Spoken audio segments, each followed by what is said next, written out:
item number 6. That sound okay? Sounds good. And with that, Mr. City Manager David Cook, you're on. Thank you. It's good to see everybody. Yes, it is.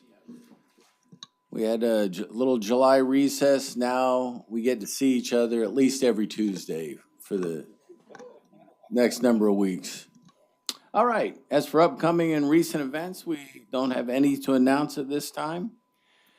But for an employee recognition, I'm going to turn it over to Mayor Pro Tem Bivens, and I think she's going to kick this item off. Thank you, sir. We are going to recognize a couple of city employees for their outstanding services and contributions.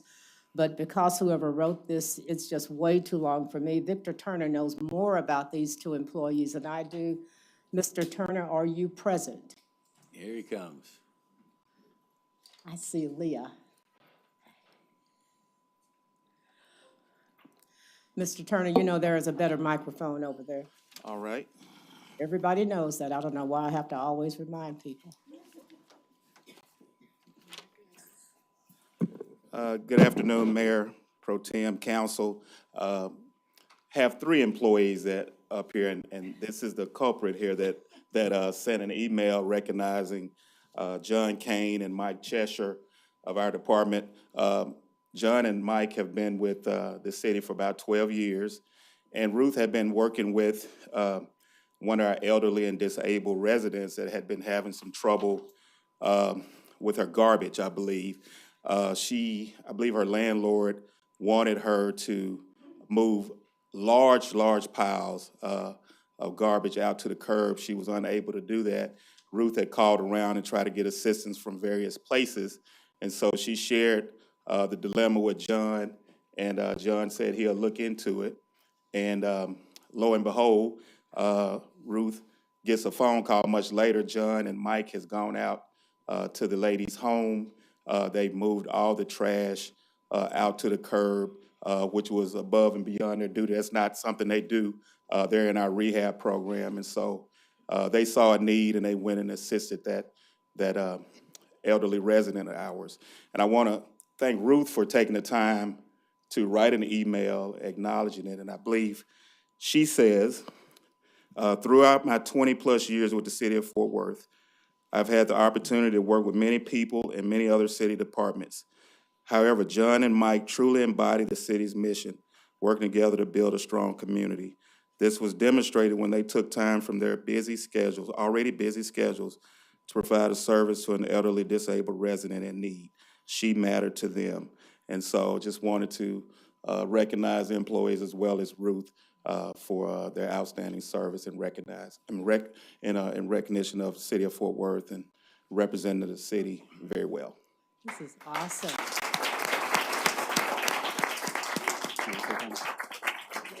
All right. Thank you. Before John leaves, I will tell you, I heard when I came on this council, there was a situation where it had heavy rains and another older person had a roof that the water just came through. And I found out that it was John who, in the rain, got on the roof, put a tarp up, and kept that woman dry. And so this is nothing new for this outstanding employee. And Michael, I know you were going to have comments as well. Okay. Thank you. Thank you. Thank you, everybody. Next up, we have a number of informal reports. The first 2 have to do with April 2022 and May 2022 sales tax update. And Casey Lay Lamas is available if there are any questions. All right. The next informal report is about dredging of ponds and lakes and parks, and Dave Lewis is available if there are any questions. David, I would like to call Dave Lewis up to give us an overview on that, please. Come on up, Dave. Here I come. And again, Dave, just an overview what the IR covers. The region being in severe drought conditions, dredging of ponds and lakes, becomes a very, important matter to consider. So I'd like to hear what the IR says, for our viewing audience as well. Sounds good. Thank you. Good afternoon, y'all. The basics of the IR are really to outline two things. Number one is the plan that we are going to commission to have a study done, and then also the projects that are currently funded moving forward in later this year and early fiscal year 2023. The main part is the study. As you know, many services that we offer need to be prioritized based on their need. And so we're going to commission a study in conjunction with stormwater. This study will just be related to park and recreation land, where we'll study dredging, drainage, erosion control to not only prioritize which need done in what order, look for grant opportunities, and also do any research on any regulatory measures that need to be followed as we move forward doing this. Once we have that completed study, we'll be able to not only prioritize the order in which this gets done, but also start seeking funding so we can put together a comprehensive and hopefully annual maintenance plan as we move to catch up with a backlog of drainage and erosion control issues throughout the park system. And with that said, historically, has PARD ever done that before out of their own pocket, commissioned these studies? I'm not aware of a comprehensive study like this that's been done recently. All right. Not knowing the details there, but I believe that stormwater might have some resources that maybe collaboratively we could do. Is that Yeah, and something we can look at? yeah, the study that we are going to implement is partially funded by the Stormwater Fund, and we're already working with them to make sure that we have a consistent scope. We're not duplicating any of the efforts, but it'll be done in conjunction with them as well. Good, thank you. I have a couple, and I appreciate you bringing that up about stormwater, because that's where I was going with it. Our park systems, to the extent that they already do, and I think we have an opportunity to create a system where our parks really are the primary management of our stormwater in our city. I think that we have taken an approach of burying the water and hiding it, and that takes away an opportunity for recreation and bringing that water to the surface and bringing people back out to our green spaces. And I don't think we do a great, I think we could do a better job of managing our stormwater through that kind of open space in our park system. And so I'm glad to hear that you're already working with stormwater. And so my charge to you would be, instead of just consulting to make sure that the plans, aren't conflicting with each other, that it be a collaborative approach to really look at stormwater across the city and how we can best use our park system to help manage that. I think the dredging is one. I would like to see a list of the 13 that are mentioned in this IR. And then the question I have for you is, how are we going to handle, or do we have a plan? What's our plan to handle those? We know that dredging can also create environmental impacts by disturbing what time has buried. And so are there any parks or ponds that aren't going to be dredged because of that? And what's our plan for that? We don't know of any issues right now of the ones that are on the plan, but I'm going to bring up Joel McElhaney, who might be able to better address the impacts of that and how we mitigate those during dredging projects. Joel McElhaney, Park and Recreation Department. And we are also working with code compliance. They're doing soil sampling in the ponds. And in some cases, they have identified contaminants. In other cases, the soil's clean. So that does drive what we can do with the spoils or the excavated material, if it can just be placed locally or if it needs to be hauled off and dealt with. So. Thanks, guys. Thank you. Next informal report is on the 2023 budget, public engagement, property tax setting schedule, and calendar of meetings. And Richard Zavala, who we've tapped to take us through the budget process, is available if there are any questions. All right. But You want to let him off the hook? I got an edge. So Yeah. you and I have talked about this before. And I've expressed this already to staff. Just, is the list of locations formalized yet? Not that I'm aware of. Okay. We'll get that out. Okay, then I'll wait. Okay. To see. Thank you. Next up, David, if I could just add, Yeah. same as Carlos, I do, in looking at the list, I have a couple questions about locations, because I don't think in one instance it's favorable for my district. all right, I'll make sure we get with everybody on that. Okay. Okay. All right, next up is the July 4th or Independence Day fireworks enforcement detail. And Chief Davis, and I think we have Chief Noakes here if there are any questions. All right, chiefs.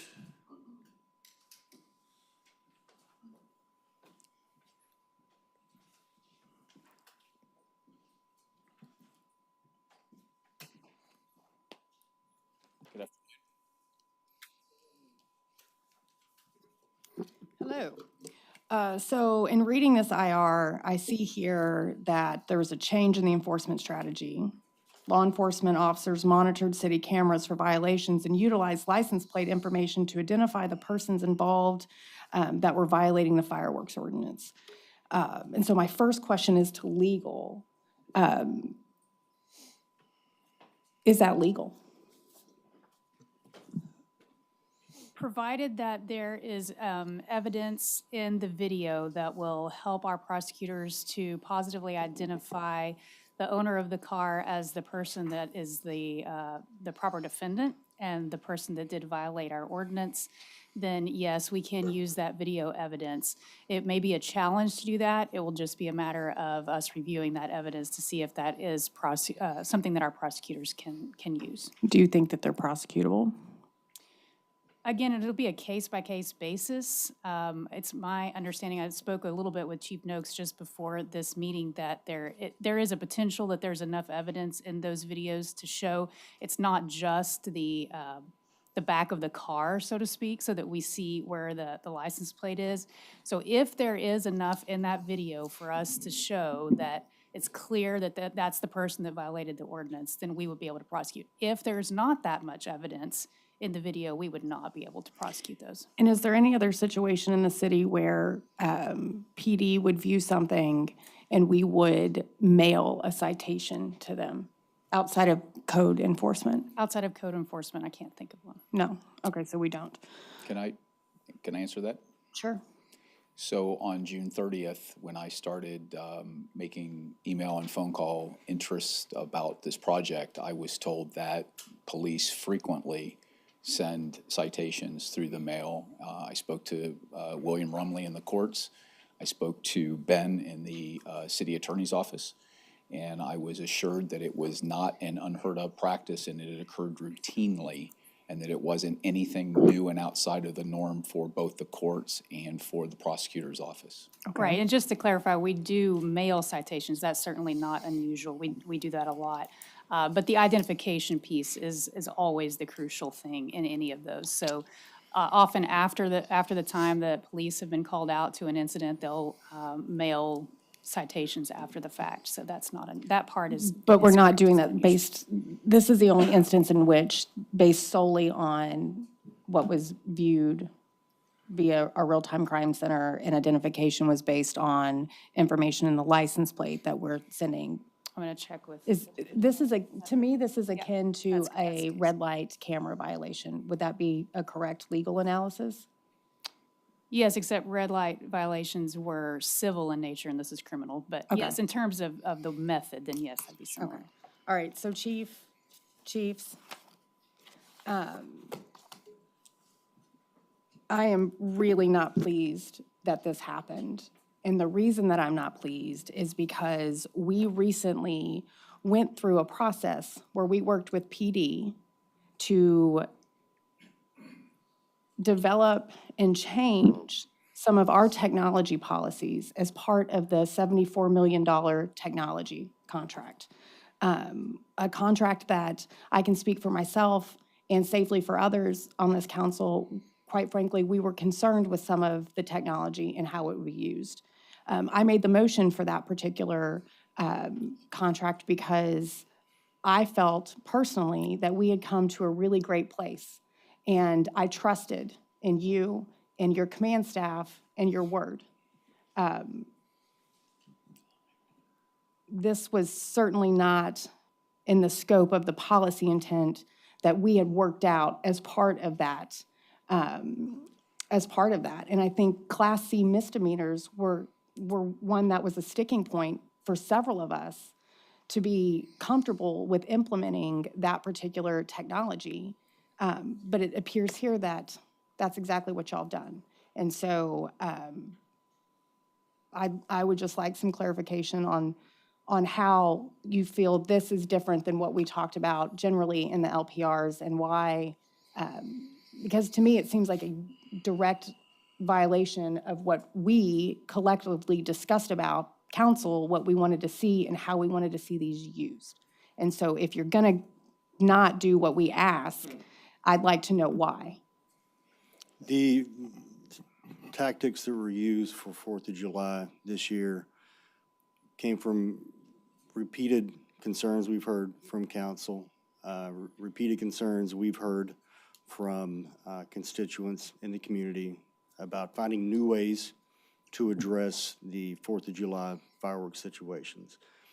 We have a great partnership with the fire department, and in discussions prior to the 4th of July, talking with multiple departments within the city, we checked, one, to make sure it would be legal, to make sure it would be defensible and hopefully prosecutable. There was no intent whatsoever to go back on any agreement. We were trying the best we could to come up with innovative ways to deal with what we have been told over and over again, year after year, by the citizens and by leadership of the city. We had to find new ways to address. And this was one we tried. As the IR states, we think we learned a lot from this process. We think there were pros to some of the things we did, some things not so much. We're hearing more concerns today, and that's something we want to work with City Hall and other city departments to make sure we do even better next year. So can I weigh in on that? Yes, ma'am. That I need to say about this. This is a Class C. We talked about Class Cs. I don't want another situation where we're not trying to hamstring you, right? If there's something that needs to be done that is outside of the general policy that we all worked out, I am open and willing to having a conversation with PD. I say I because I was one of the driving members that really had some concerns about how we were going to implement those policies. I'm not unreasonable, right? There might be situations where it's advantageous to the residents. I don't know that this is necessarily the case, but I think that's probably, if we're going to do that in the future, it's worth having a conversation because we did set that policy, and that is our job here on council. I would absolutely welcome a conversation with you that prior to 4th of July next year. Thank you for that. So Councilmember, with all due respect to my colleagues on the police department, this is on me. This is not on them. I know that you have an expectation of them. I approached them. They did not approach me about this. So if anybody in the room is upset, they should be upset with the fire department and the arson investigation team of the Fort Worth Fire Department. Noted. So you've So- heard everything I've said to ma'am. Chief. All right. Thank you. I've got some commentary to offer. I wasn't on that committee, so I don't know what that discussion was. But I go back to the start of our neighborhood improvement strategy. And from the first tranche of money, which was District 5, then District 8 was the next. And I think, Carlos, you were 2, and that may have been Sal. But our constituents were delighted because we saw crime being solved. Now, I don't know about the legalities and all that stuff, but I can tell you the people that I've heard from in my district this morning say thank you. Because I have people who sit in their homes every July 3rd thinking that they're going to be on fire. We burn our sprinklers in District 5. And so I'm sorry for this snafu, if that's what it is. But just know that there are some people on the east side of Fort Worth who are happy with the outcome. So I think we really need to pay attention to what our people are going to say, not violating rights. But I think, Crane, your district was the first one who didn't want those cameras. And the folk in Stop 6 and Highland Hill said, well, they've been helpful to us. And so I just want to make sure that there's some balance here. And I was glad when I saw it, and when I heard from about 6 community leaders, they were glad too. If I could just clarify real quick, I'm all for the flock cameras. I mean, we talked about that the Real-Time Crime Center does some amazing work. I just feel like this particular Class C is something that we had talked about not using that particular technology for. So they can be a great crime fighting tool. I just am not comfortable with the way it was implemented. Yeah, and I wanted to make that separation, Councilwoman Beck. I am very proud of y'all of getting creative on how we address this fireworks problem. Mayor Pro Tem Bivens is correct. I mean, I've got constituents calling because they're afraid their house is going to be burned down, especially this summer without the rain and everything else. So there's issues that sounds to be worked out with Councilwoman Beck about specifics about Class C misdemeanor. But overall, I'm very proud that y'all got creative on how we're going to attack this problem because it's not going away. So, and I don't want someone to lose their house because someone thought they'd have 5 minutes of enjoyment. And I'd like to say this too, if we need legal clarification, that's prudent, let's look into it and, define where we are, where we need to be. And with that said, I do want to commend, PD for its responsiveness that night, and in particular, the fire department. Chief, you mentioned the arson unit. Not to launch in any details, but they took care of a major issue that I was getting a lot of calls about, that night. And I appreciated their responsiveness, took care of the problem, and just I want you to note that. Thank you. Yeah, just one other comment, similar to Michael's, Chief, we did or have received calls, particularly after the article came out, about the use of cameras and so forth, and people were grateful for that, from what we heard, because they felt safer. And, my only comment would be, if, again, without, considering all legal ramifications here, I think it's something we should publicize, that this could be a tool that is a tool that we are implementing for safety purposes, so people are aware of it. And maybe that'll help prevent some of the issues that we encounter. Councilmember Firestone, on July 1st, we did that. We generated media attention, so the public had full. I didn't see that. Full media attention and disclosure that this was something that we were going to try, because there were two things that we had talked about. One, we wanted to make sure that there was full disclosure ahead of time, so nobody felt like it was a gotcha. And secondly, was that every area of the city was looked at based on the complaints and where the complaints were coming in from, so there wasn't any accusation of disparate treatment in our community. So we made sure to take those things under consideration as we developed this pilot program. Well, we have complained and complained to you guys for so many years. Thank you for being creative, but, work out that legal thing, okay? And I saw Chris. Yeah, Gina, Firestone made a good point. It should be publicized, and I didn't see it either. So for me, it is a got you. And I have a question. So I think Chief iterated, and you also said you guys had several meetings and talk. When was this plan decided to move forward with? So the conversations started mid-June with a letter to Tarrant County Fire Marshal's office about the dry conditions and the concerns that we had regarding the upcoming 4th of July. We got a response back from them that was supportive, but without any real ability to help us and move forward with anything of substance. So at that point on June 30th, the conversation started with the court director, who referred me to the prosecutor that they work with, who we reached out to. I then reached out to Chief Aldridge of the police department, went over and met with them, asked our arson unit to put together a concept idea of how this would be managed, how the data would be collected and kept, in order to make sure that if it was challenged, that there would be video evidence, and that there would be the ability to try to defend whatever challenge we had. That was forwarded back to the police for comment, make sure that they were comfortable with how it was going to be done. There was media attention generated on it, and then those links were shared with others within city leadership to make sure, and that was on July 1st. Did you guys ever reach out to mayor and council? I did not personally, no, sir. Okay, so we made a major change of how we're going to monitor Fourth of July fireworks that each council district has an issue with, a problem with. And we didn't reach out to mayor and council to inform us that there's going to be a new solution to this problem. Let me take a look at that email and see if mayor and council was added on that. I don't know. I've got the email right here. I can tell you in 1 second.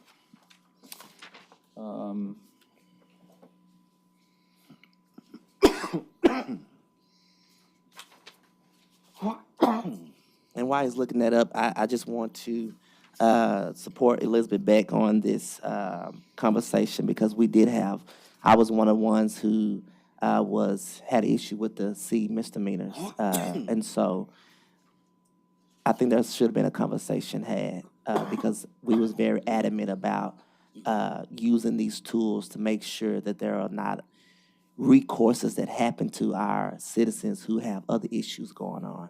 And so I do want us to have an open conversation about how we move forward for the next 4th of July. Thank you. That's all I have, Gina. And I don't see where mayor and council is included on the email. That's not good. Gina, if I can jump in, if you can hear me okay. Yeah, we'll hear you. So I'll reiterate what some of my other colleagues have already articulated. I think this is a separate issue from what Elizabeth and Chris have raised. I think this is exactly what you need to see between the fire department and police department to try to solve really complex problems in what's been a very, very difficult summer with lack of rain, and they responded accordingly. Maybe in the future, making sure council and mayor know ahead of time, but I would encourage them to not give up on this technique. I realize that Class C misdemeanors have been a concern of certain council members, but in this situation, it's terrorizing neighborhoods, and there's no way for police and fire to be have enough men and women on the ground to see what's happening. And if this could be used as a deterrent in the future, I'm fully supportive of that. I just don't want us to lose sight of how important this has been for mayor and council for years, and how both departments really responded accordingly to try to make a difference in neighborhoods. Thank you, Mayor. Have we beat? Thanks, chiefs. Okay. All right, next informal report is an update on Camp Bowie District Banner Program in Public Improvement District 19, or Historic Camp Bowie. And Robert Stearns is available if there are any questions. All right. Finally, the last info report is an update on placing conduit and fiber in right-of-ways, and Michael Owen is available if there are any questions. I would like a presentation. Michael? Brief. Just an overview. Yes, ma'am.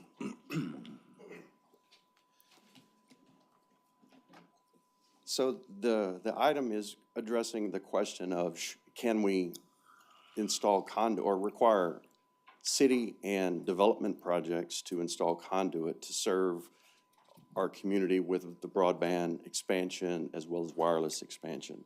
And so we met with departments and talked about, can we do that? Is it legal? And the answer is yes, but of course there's a lot of collaboration and coordination that's going to be required to do that. There's actually a presentation that Kevin's going to be giving that's similar in nature related to expanding broadband and then also a project that we are getting funded through a grant from COG on Rosedale that will also expand the fiber in that area. So really the next steps are, one, we need to kind of figure out how we're going to develop a fiber master plan so we know where we need fiber in the city for city functions, as well as looking at how can we set up this program to work with the external and internal stakeholders. External would be our development community, as well as those users of the conduit that we're talking about. So we've got some meetings scheduled in mid-August with DAC, as well as with potential users of this conduit, and really kind of find out from them what they're looking for, what would be helpful for them. And so that's kind of our next step, and we show there's quite a bit of collaboration to work through. We got multiple departments, which departments would participate, what makes sense, is there an actual user for it? should we be looking at only providing conduit and fiber for city staff? Or not city staff, but for city uses for the city infrastructure? And so there's a lot of work to be done, but that's our intent, to come back to you in mid-January and talk about that. Thank you. Very good. Thank you, Michael. Mayor Pro Tem, that completes my report. Okay, so I'll just snatch this page out of here. You've seen your upcoming zoning cases for August 9th. Rather than read every one of them, do any of you have any questions, comments, what have you, on any of your zoning cases?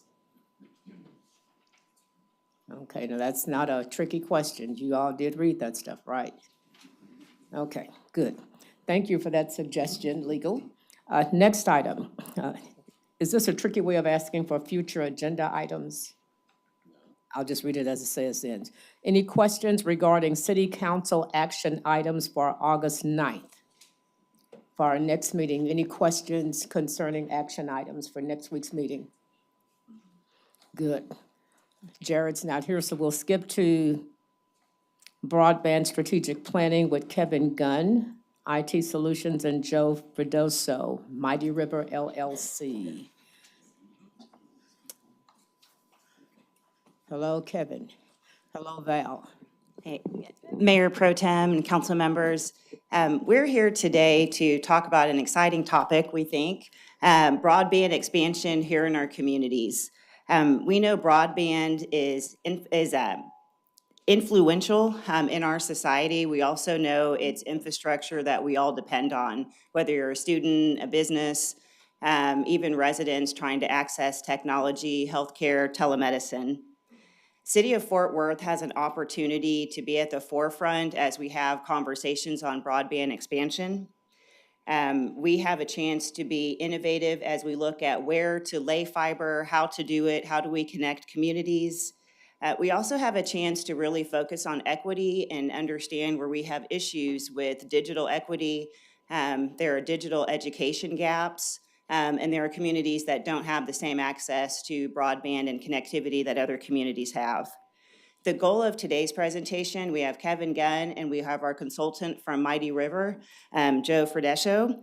Our goal is to really educate you on the strategies that we've engaged in to date. We want to update you on upcoming funding opportunities, some of the goals the team has set for broadband initiatives. And we want to engage with you on how we can outreach with the community using your residents and constituents, as well as using partners like Leah King with United Way, Julie Butler with the Food Bank, to really get to word out to some of our underserved communities. Y'all have probably heard about the Affordable Connectivity Program that the FCC has offered. It offers discounts to residents on their monthly internet services.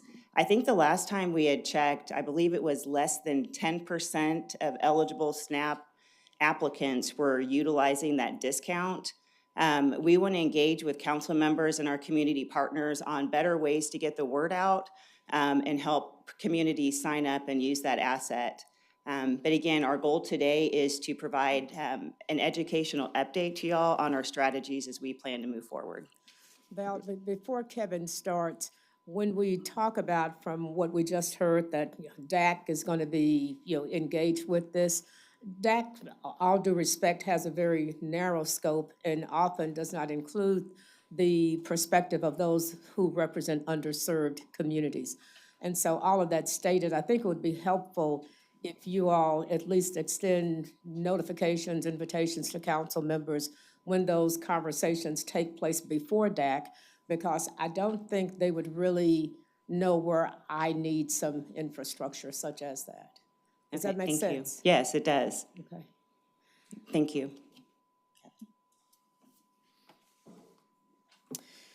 Thank you, Valerie, and good afternoon, Mayor Parker, remotely, Mayor Pro Tem Bivens, and council members.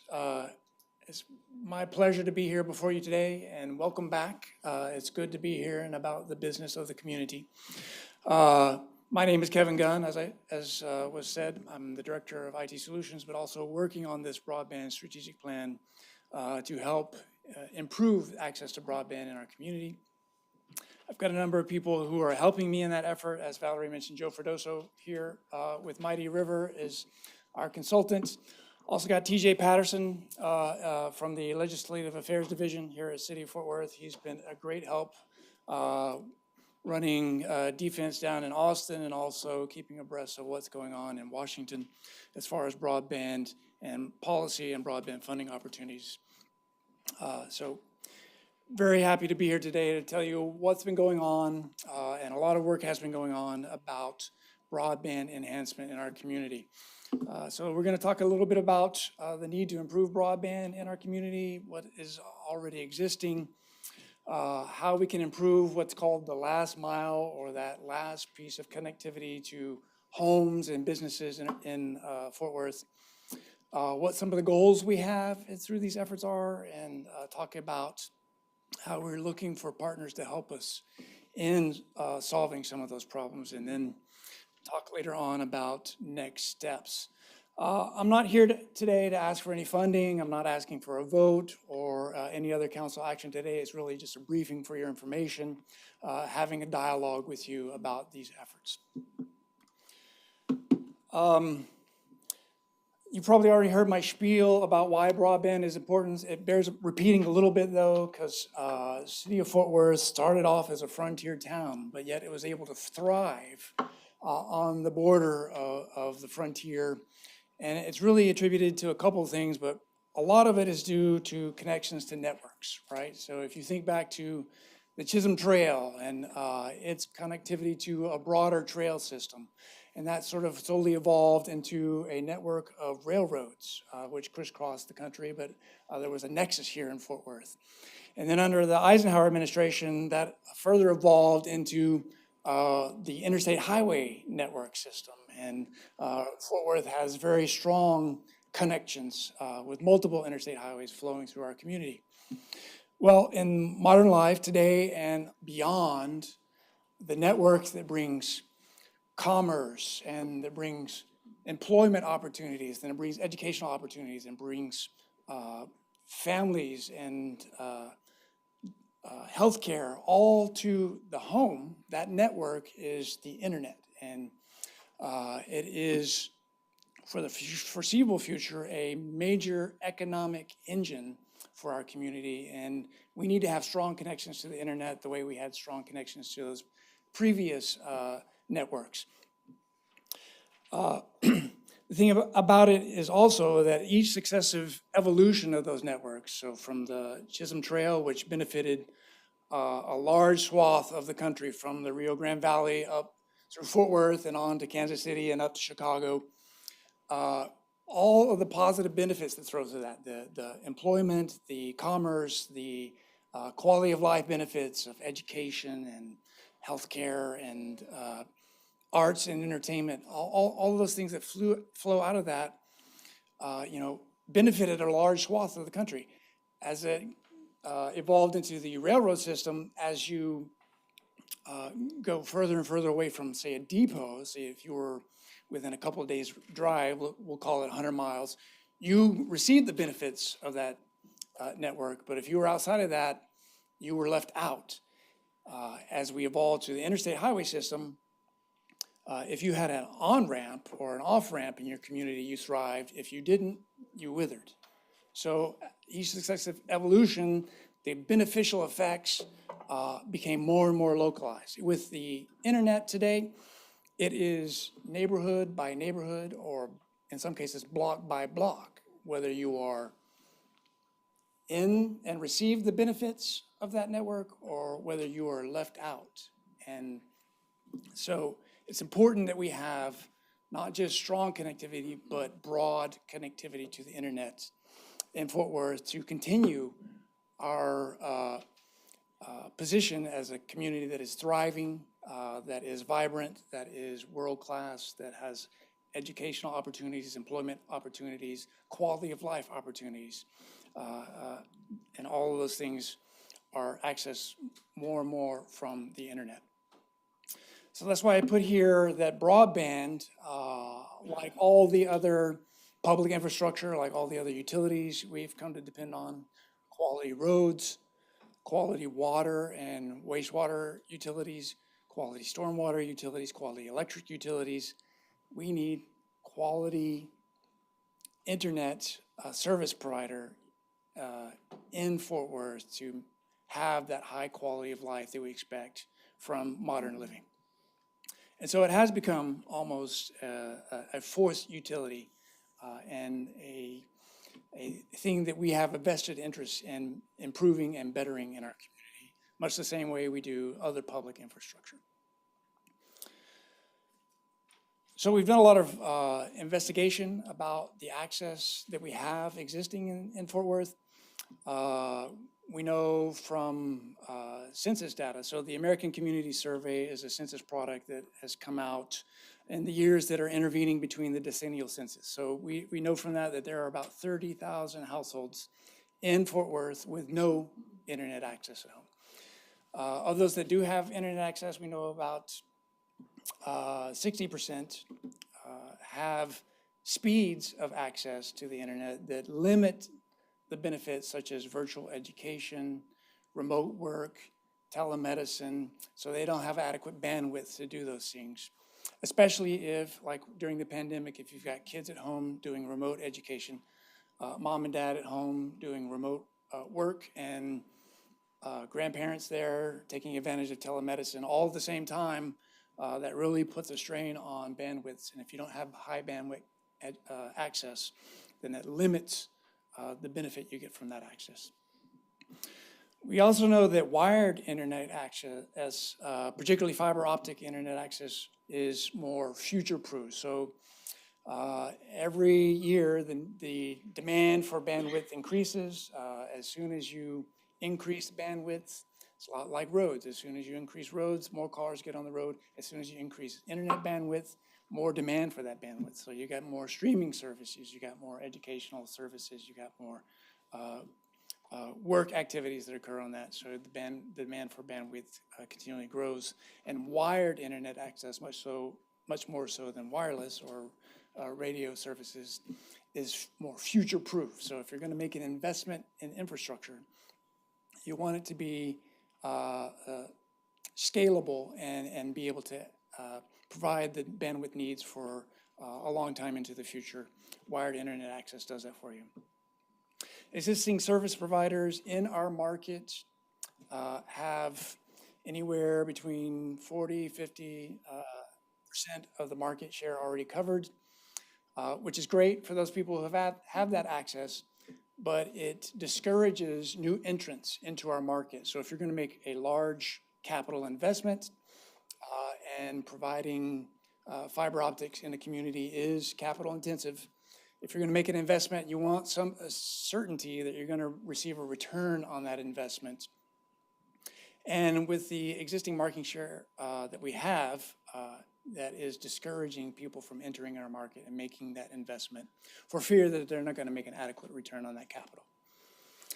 But there is some good news out there. There is a large amount of existing fiber optics already in the ground in our community that can help us solve some of these problems.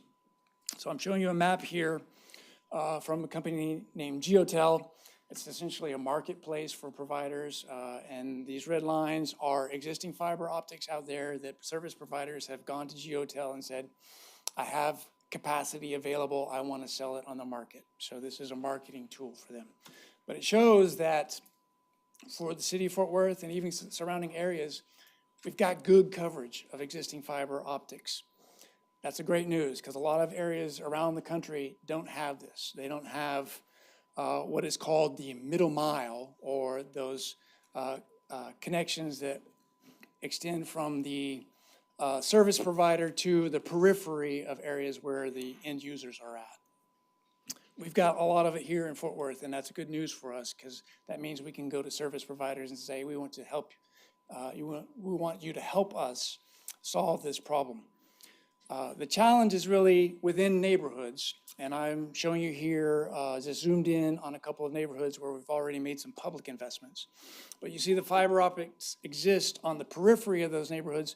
We just have to find providers who are willing to build into those neighborhoods and provide what's called the last mile, from those fiber optic cables to the end users, to their homes, to their places of businesses. And then they'll have that high-speed internet access at home that we're trying to get out there, and all the benefits that flow from that. So that's good news. We've got a couple of goals around bandwidth that I want to share with you. And one is universal service. That's what we're trying to achieve. We want every premise, whether it's a single-family residential, multifamily residential, or commercial, we want it to have access to the internet right at the curb. Wired internet access is strongly preferred because, like I said, it's future-proof. Fiber optics are strongly preferred. There are other technologies out there. We talk about wireless. That kind of has a 5 to 7 year life cycle. As soon as you've installed it, you know that 7 years from now, you're going to have to replace it with something new. You see that in the cellular industry. You saw 3G connectivity evolve to 4G, and now it's evolving to 5G. The same with internet wireless connectivity. You really have to replace that more frequently than you do wired. There's coaxial cable out there, and you can reach reasonably good speeds with coax cable, but with fiber optics, they haven't found the upper limit of bandwidth yet. And if there's one thing we know that demand is going to expand to consume all available bandwidth. So we want to have as much capability to provide that bandwidth as possible. We know that there are neighborhoods out there in Fort Worth who are either unserved or underserved as far as internet and bandwidth is concerned. So there's a lot of discussion about what is unserved and what is underserved. It's a policy decision, and the initial policy body has been the FCC. Their current standard is 20 megabits download and 3 megabits uploaded speeds. We know from the pandemic that those speeds are really inadequate for the things that we want to do with that internet in homes today. There's been follow-on guidance, particularly with all the federal funding that's coming out for broadband, that said we ought to be targeting 100 megabits download, 100 megabits upload. The FCC has made some recent indication that they're going to shift from their current policy stance to that new 100 megabit standard. And that's great. A lot of people will benefit just from that one policy decision made at the federal level. And they'll be getting internet infrastructure that's installed that won't be obsolete at the moment that it's installed. So we should really support that. There are neighborhoods in Fort Worth, and they follow sometimes a lot of the same geography of areas that have been underinvested in other parts of our infrastructure. So underinvested in roads, underinvested in electric, underinvested in gas utilities, and indeed, a lot of the current service providers have underinvested in those neighborhoods from an internet perspective, and that's a problem that we really need to solve. We know that if the marketplace was, we know that if there was a way for the marketplace to solve this problem, it would already be solving it. We think that it's going to require some public investment along with private capital to get to a lot of these unserved and underserved neighborhoods. So we are looking for a way to create public-private partnerships with these providers and working with us to solve the problem. And in return for that public investment, we're going to ask for indefeasible right of use. That is that the government, and I say government with a big G, not just City of Fort Worth, but all governmental entities in our community, Tarrant County, the school districts, hospital districts, college districts, higher education, transit authorities, you name it. If we're going to make an investment in public funds, we need to have a right of use of that network along with the service providers providing internet to the end customer.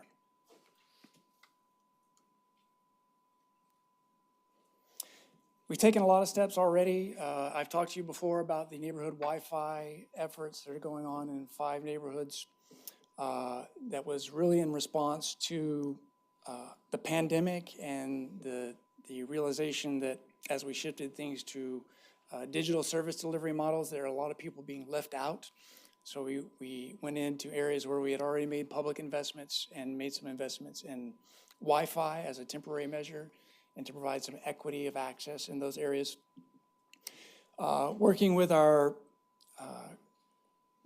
right-of-way management group in TPW, you just heard from Michael Owen earlier. We've been working with our 5G service providers to bring in cellular coverage, the new 5G cellular coverage in Fort Worth, and high-speed internet access through cellular data. And really that's permitting for rights of use and for use of the right-of-way here in Fort Worth. And that team has done an amazing job of streamlining that permitting process to install fiber optic cables in the public rights-of-way. So I really commend them for that. In fact, any application that comes in for these types of cellular installations, they get approval within 5 business days, I think is the service level agreement. Maybe it's less than that, but I get feedback from service providers that said, wow, that's really amazing. And we wish other communities would follow that lead. One service provider has told us that on their network, City of Fort Worth is the number 2 community in the state for the number of permitted 5G small cell sites. And that's due directly to our permitting streamline process. So that's great. We're looking for partnership opportunities with those governments. Like I said, we're going to make an investment of public funds. Then our public entities, our governmental entities should receive the benefit from that. And we're looking for folks to partner with us from the governmental entities in our community, particularly school districts, Tarrant County, and other governmental entities in our community to partner with us on this effort. And we've got a lot of positive feedback from all areas. Everybody is trying to work on ways to solve this problem. It's probably going to take a multi-pronged approach. And so we've got a lot of interest in what we're doing and wanting to participate with us, and we're encouraged by that. This is also a great time from a federal funding perspective. It's really unprecedented. I know we've probably bandied that word about a lot and probably overused it, but it really is a large and significant amount of federal funding that is being invested in our nation's broadband infrastructure. And Texas will receive a large proportion of that funding from the federal government. Don't know exactly how much yet, but we're hoping that Fort Worth will also receive funding through state grants created from those federal funding opportunities. And as I've said, we are looking for a public-private partnership. We have issued a RFP for that public-private partnership and received 6 responses, which is great. We were shocked that we had that many responses and really pleased that we have 6 responses to evaluate, and that's currently where we're at. We're going through a very thorough evaluation of those, and at some point in the future, we'll come back to you and relay that evaluation to you and ask for your support.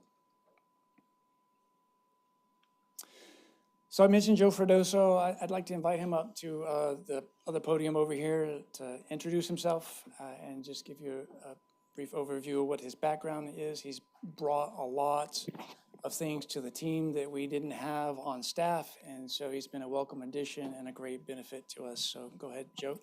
Thank you, Kevin. Thank you, Mayor. Thank you, Mayor Pro Tem, council members. My name is Joe Fredoso. The name of our company is Mighty River LLC. I'll tell you a little bit about my background and how I ended up with working with Kevin and the great team at the City of Fort Worth. The last time there was a government stimulus program for broadband in 2008, I was CEO of the second largest grantee. It was an organization in North Carolina called MCNC, and we were given $100 million in federal grants and $40 million raised privately to build a statewide network. That statewide network, controlled by a nonprofit, connected all the universities in the university system, all of our K through 12 school districts, about 300 rural healthcare entities, the judicial system in the state, the highway patrol. It was the backhaul network for the highway patrol. And in addition to that, we had excess fiber. So we actually ended up leasing fiber to private providers throughout the state. We were our own general contractor on the build. It was a 2,600-mile network that went through Raleigh and Charlotte, but also through rural North Carolina.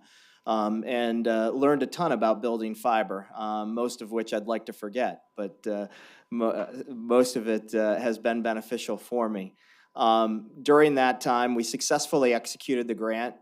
We were one of the National Telecommunications and Information Administration's prime grantees that testified before Congress very often on our progress and how the program was implemented. In 2014, I left MCNC and started this consulting firm, and our first client was the FCC. We worked with the FCC on the universal service programs. I won't get into a lot of detail, but there's a program that we all put money into every month. Our voice telephony bill has a small tax on it that goes to the FCC and supports connectivity nationwide for schools and libraries through the E-rate program. Supports connecting rural healthcare facilities across the country, and then also gives subsidies to providers to deploy broadband service in rural areas. That has shifted from allocations now to reverse auctions. So we worked for 3 years with the FCC, and since then have been working with electric utilities, state governments. We've been working with the governor's office in Nevada, helping them with their broadband strategy for the last 5 years. We work with Southern Company and a group of co-ops in Alabama. We also still do some work in North Carolina in the northeastern part of the state. Manager Cook will tell you that's one of our poorest areas of the state, underinvested in terms of infrastructure. And we also work with major cities. What Kevin's described to you is really very unique in what you're undertaking with the city of Fort Worth. You're really being a leader in this space right now. You've got a combination of federal funding resources that we'll go through in a minute that are flowing to the state that are specifically targeted toward broadband infrastructure. There was $42.5 billion, for example, in a last mile fund in the Infrastructure Investment and Jobs Act. The ARPA funding, both the state and local fiscal recovery funds, can be used for broadband infrastructure. There is a special $10 billion fund in ARPA called the Coronavirus Capital Projects Fund, where there's another $10 billion nationwide that can be used for broadband. Very few cities are taking the step of assessing where they are in terms of broadband service and thinking about how you leverage those federal funds to drive universal access in your cities. And this doesn't mean that it's a city-owned or a government-run network, but it's leveraging government investment in the government's needs for IT services, making that network more pervasive to get fiber optic infrastructure more into unserved and underserved neighborhoods in the city, and then building off that same infrastructure. It's a dual use. The same infrastructure, fiber infrastructure that's deployed to serve government entities, there are excess fibers that can be used to serve unserved and underserved areas in the community. So you're actually leveraging a smart public investment of resources to also bridge some of the divides that we've seen in this infrastructure in our community. You're really one of the only major cities across the country that is doing this, working a lot with Las Vegas. They're thinking along the same lines. You've heard from Dallas, they're thinking along the same lines. But I think the key thing to understand is that you have needs for government into the future. We're figuring out ways to use the network to service our constituents today that we haven't thought of in the past. And a lot of that involves engaging them online, particularly after the pandemic when face-to-face interactions may or may not scale to the future. So we're thinking about how do we engage our constituents? How do we serve our constituents online? How do we lay an infrastructure that's going to scale to that in the future? Because it's massive amounts of bandwidth. It's massive amounts of bandwidth. And then using that same infrastructure to reach their homes so that they can actually engage. I've been so impressed since I've been here with your community outreach. It's very unique. The 22 community centers, the investing in neighborhoods, all of that shows me that this is a culture where you don't want to divide. You want folks within Fort Worth, within this city, to have the same kind of access across no matter what neighborhood they live in. You're taking steps now with this public-private partnership to actually implement that. And frankly, I was blown away by the fact we got 6 really good responses to this RFP that want to work with you, work with the city to implement equity of access across the entire city. So we really have been impressed. Kevin's going to go through, I know, some of the federal funding programs, but it's been a real pleasure to work with you all, and we look forward to bringing this to successful conclusion. Kevin, before you take over the conversation, Carlos has a question. You know, I'm trying to imagine what a public-private partnership for free Wi-Fi would look like. So I'll just distill it down to a basic question. From a user standpoint, the user interface standpoint, what would that look like? I mean, do you have some kind of landing page that has links? I mean, understanding what you just described, this is not something that the city would necessarily lead exclusively. Yeah. But, you know, you're gonna have landing page with it, I guess some promotion to some Yeah. extent, right? So I wouldn't focus so much on the free Wi-Fi because the free Wi-Fi, in my mind, is a bridge solution.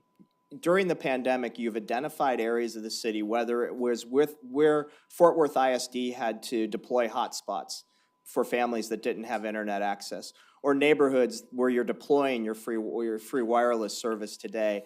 That's basically a temporary solution over a 2 or 3 year period until you can deploy wired internet to homes and use the typical kind of private sector model in terms of getting people to sign up for subscriptions and things like that. So the free Wi-Fi services that are coming around the country are usually best effort. You would go into an area where you had Wi-Fi coverage. You would get you would see that network on your wireless network options, and you'd be able to log into that network. But again, that is more of a temporary solution to overcome an access need that we saw during the pandemic. When you're talking about wired access, and keep in mind, you know, Kevin mentioned wireless access, but he also mentioned 5G and fiber in the same conversation. Good wireless service in the last mile is always backed by fiber. That wireless signal needs to find fiber as quickly as possible in order to have the capacity that it needs in order to scale. So you can't think about last mile wireless service without thinking about fiber. Fiber has to be nearby and close by. What we're talking about, though, is after, you know, during the utility phase of that temporary solution, that 2 to 3 years, we're also working to deploy more terrestrial-based service, whether that be fiber, coax, whatever, into homes and areas that we know don't have that today, and making that service affordable. Right now, there's a $30 a month subsidy that Valerie mentioned that folks can sign up for. We want that price point for that terrestrial service to be as close to that $30 a month as possible so that folks, low-income folks, do not have anything out of pocket for that terrestrial service. So you've got the free Wi-Fi service that basically gives you a bridge to give people access who don't have it.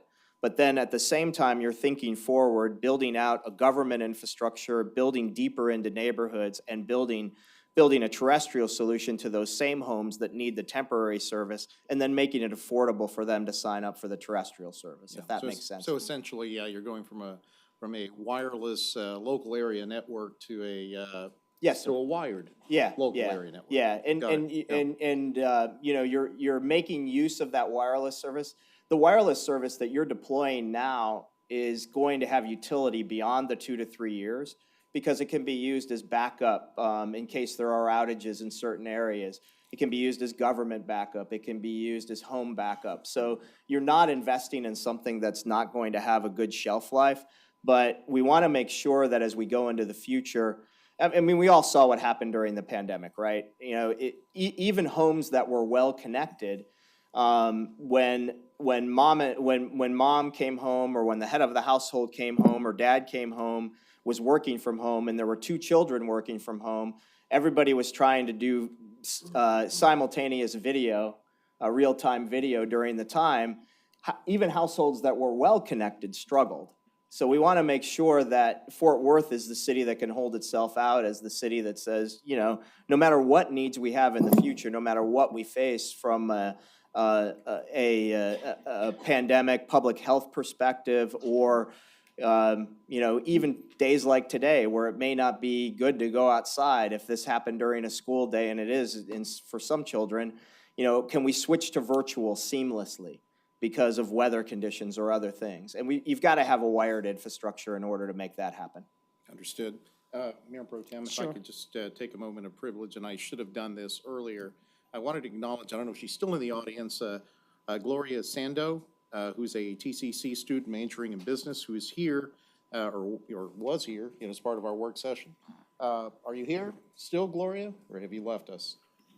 Well, she was here earlier, and she was here to get a participation attendance credit, so maybe she'll tune back in. She was here, I can attest to that. Maybe we bored her, I don't know. You can email her, Professor. Yeah. She'll get credit. All right. Back to you, Kevin. Yes, thank you, Joe. Thank you. So Joe's brought a couple of things to the team. One is a deep insight into how these service providers work, what their capital and operating requirements are, and helping us make decisions on what would be feasible for them from a return on capital perspective. He's also brought a lot of analysis of policy and the funding opportunities that are coming out of Washington, and helping us keep abreast with those, because they are still in flux and evolving in some cases at a very rapid rate. So he's been a tremendous help in that regard too. And then he's also helped us understand how to translate what we want to accomplish into a narrative that service providers will understand, and that we could put into this RFP to attract the number of responses that we have received. So appreciate you help in that as well, Joe. So as we said, we've issued this RFP, we've got some responses. Now we've got to decide where we need to deploy and how much resources we need to deploy to solve the problem. That's currently where we're at in the process. We're gathering data on broadband availability. It's a little bit of a challenge. Those original maps that the FCC issued were published at a census tract level. That's the level of granularity, which is a large area, and it's not a consistent size area per census tract. So it was a little bit difficult for us. If one household within a census tract reported that they had 100 megabit, they said the whole census tract had 100 megabit internet connectivity, which we know is not the case. So the FCC has put a lot of effort into revising those maps down to a location level or an address level. They're doing that work now. We expect them to publish that mapping information and make it available to us in the very near future. In fact, we've applied to receive that information as soon as it's available. We're not just going to depend on that. We want to do our own independent analysis as well. We've talked to some service providers who have collected some of this data for the FCC and independently get information. They actually have some services that they perform additional processing on that to tell us with a little bit higher level of certainty what we could expect a service provider to provide at each individual address. And then there are some public domain data sets out there. Speedtest.net has data sets available for us to see at a location level. Of course, that's self-selected. So if you run a speed test from your house, then you'll show up in that data set. But if you didn't, then you're not going to appear in that data set. So it's a little bit limited, but it'll at least allow us to corroborate between those three data sources the story that we can tell about where there's good internet access and where there is not good internet access in Fort Worth. we're looking heavily at how to address equity of access, and we don't want to be presuming that we know the best way to address equity of access. Obviously, the financial aspect is one area, but there are others. There are concerns about having just a device. If you've got internet service at home, you need to have a device to access that internet service with. So we need to research ways of getting devices into people's hands. Computer literacy, just because you've used a cell phone for a long time, if we put a different device in your hand, then you need to understand how to use that device. Computer hygiene, so protecting yourself from the threats that are out there, protecting your sensitive data from those who want to take it from you, are all topics that you may not have had to consider if you have not had internet access, or at least high quality, high speed internet access prior. And then also tech support. So people who are just coming onto the internet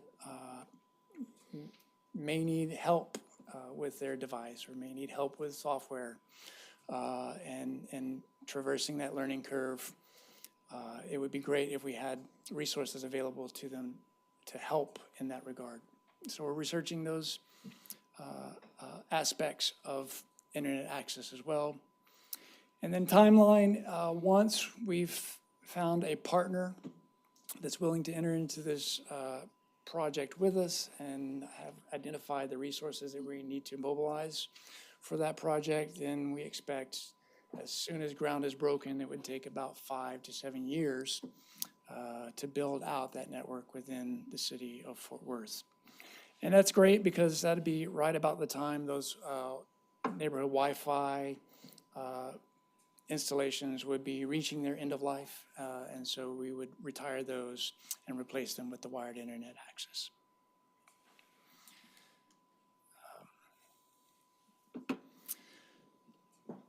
So really, that's where we're at. We're trying to decide on a location by location basis where there's good internet access and where there's not, and nail that down with a high level of certainty. There are some nuances there. So if a multi-dwelling unit has one 100 megabit connection being divided amongst 15 or 20 units, then that's would be unserved or underserved by the definition used by the FCC. So we want to make sure that those areas are represented well, because the federal funding that's coming down will be allocated based on unserved areas. So we want to make sure that we've captured all of those and represented those for Fort Worth so that we can get the appropriate level of allocation. As you might expect, there's going to be a lot of opinions about that data. There's going to be an appeal process, so it's not going to be a quick process to get to the final maps, but we are monitoring that and participating in that process to the greatest extent. And then, like I said, we are working on identifying for Fort Worth each and every address that is either unserved or underserved.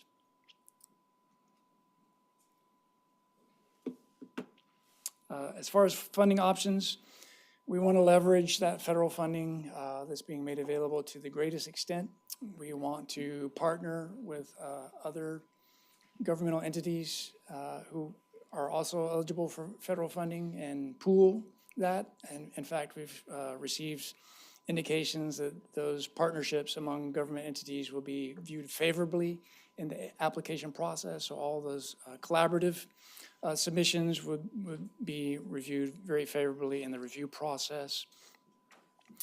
Obviously, we want to leverage the public capital along with private capital. So in reviewing those RFPs, that's going to be of great interest to us, and understanding what the public contribution in addition to the private contribution of capital will be. And then as far as the city of Fort Worth, we can look at public finance options that are available to us to make up any shortfalls or gaps that we would have in funding. Obviously we could issue debts. We could approach it in a pay-as-you-go approach, or look for other grant opportunities, not just at the state or federal level, but also philanthropic or other private organizations that might have grants available for broadband. We're looking at all those options. And as we've been mentioning, there's a lot of federal money out there that we are intending to chase vigorously. The American Rescue Plan Act, along with our city allocation from that, there is a separate funds for broadband. The Infrastructure Investment and Jobs Act has several programs, the largest of which is the Broadband Equity Access and Deployment, or BEAD program. That's the $45 billion that's been set aside for broadband investment across the nation. Texas stands to get about $3.5 to $4 billion from that program, just based on our population proportion and preliminary data on our unserved areas. There's the Middle Mile Grant Program, which is available for service providers and government entities to apply for that middle mile. We see there is a need in Fort Worth, but it's less of a need than that last mile infrastructure. So we'll be evaluating what opportunities we could take advantage of for the Middle Mile Grant Program. And then finally, the Affordable Connectivity Program, or ACP, is federal funding that's directed at the end customer, so not governmental entities, but the end user. And that is available now for families to take advantage of, to get that low-cost access to internet service, and would encourage everyone who they think they might be eligible. And if you go to fcc.gov/ACP, it's very straightforward and identifies what the eligibility for the program is. And you can also sign up online. So I encourage everybody to take advantage of that who is eligible for it.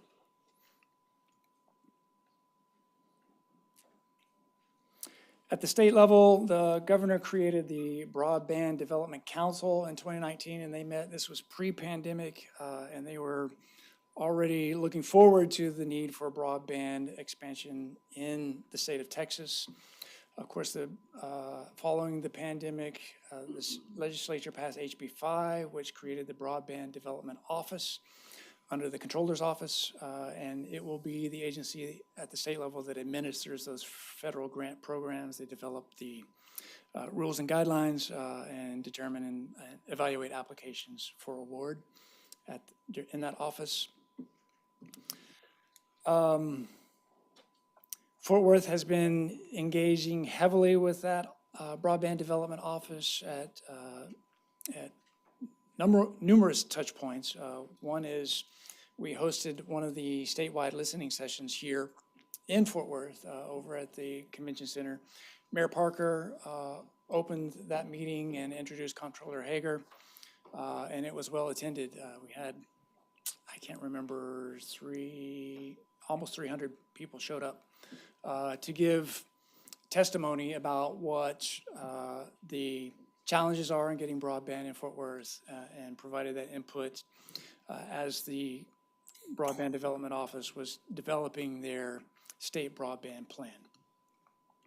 And we will continue to engage with that Broadband Development Office as these grant programs ramp up and get online. We are meeting with them regularly. I have the director of that program, his name is Greg Condi. I have his number on speed dial. So we have been making sure that they hear the message coming out of Fort Worth that we are interested and have needs for broadband here in our community.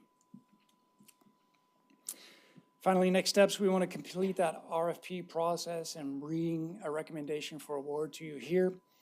We're going to continue to work with the state and make sure that they understand that there are lots of needs in urban communities for broadband. A lot of the messaging coming out of the state legislature has been on rural broadband development, which absolutely there's a great need for that. But we think that in urban areas, there is a big bang for the buck, if you will. There is ability to make a large difference for a large number of people in a concentrated area, in an urbanly dense area like portions of Fort Worth.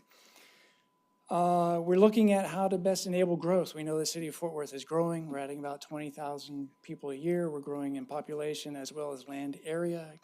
And so we want to make sure as we make this public investment that it can scale and grow with us.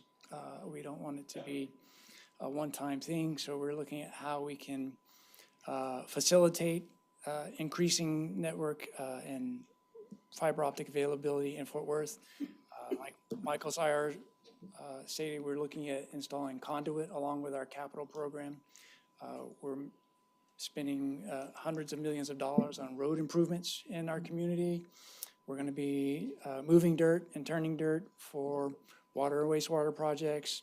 It makes sense to evaluate, at least along thoroughfares and where we think there's going to be a need to evaluate installing conduit to facilitate service providers coming in behind and putting in that internet infrastructure. We want to continue to support the growth of 5G cellular service and what follows on from that. So 5G is not going to be the end of that journey. There's going to be a 6G and a 7G and a 10G.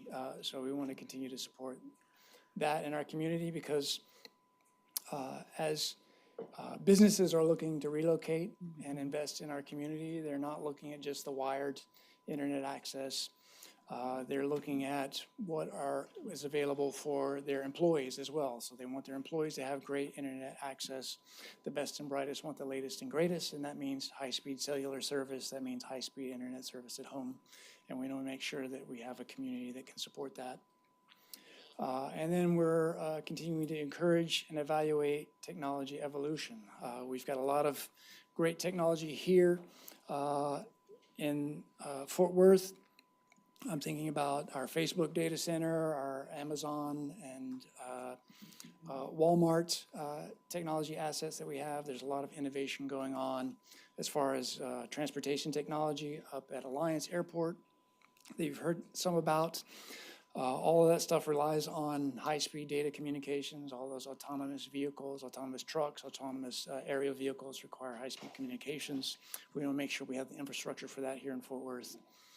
And we're also seeking out those partnerships that I highlighted. So people who want to construct and operate networks in Fort Worth, all of our government partners in the community who have just as many internal voice and data communications needs as the city of Fort Worth has.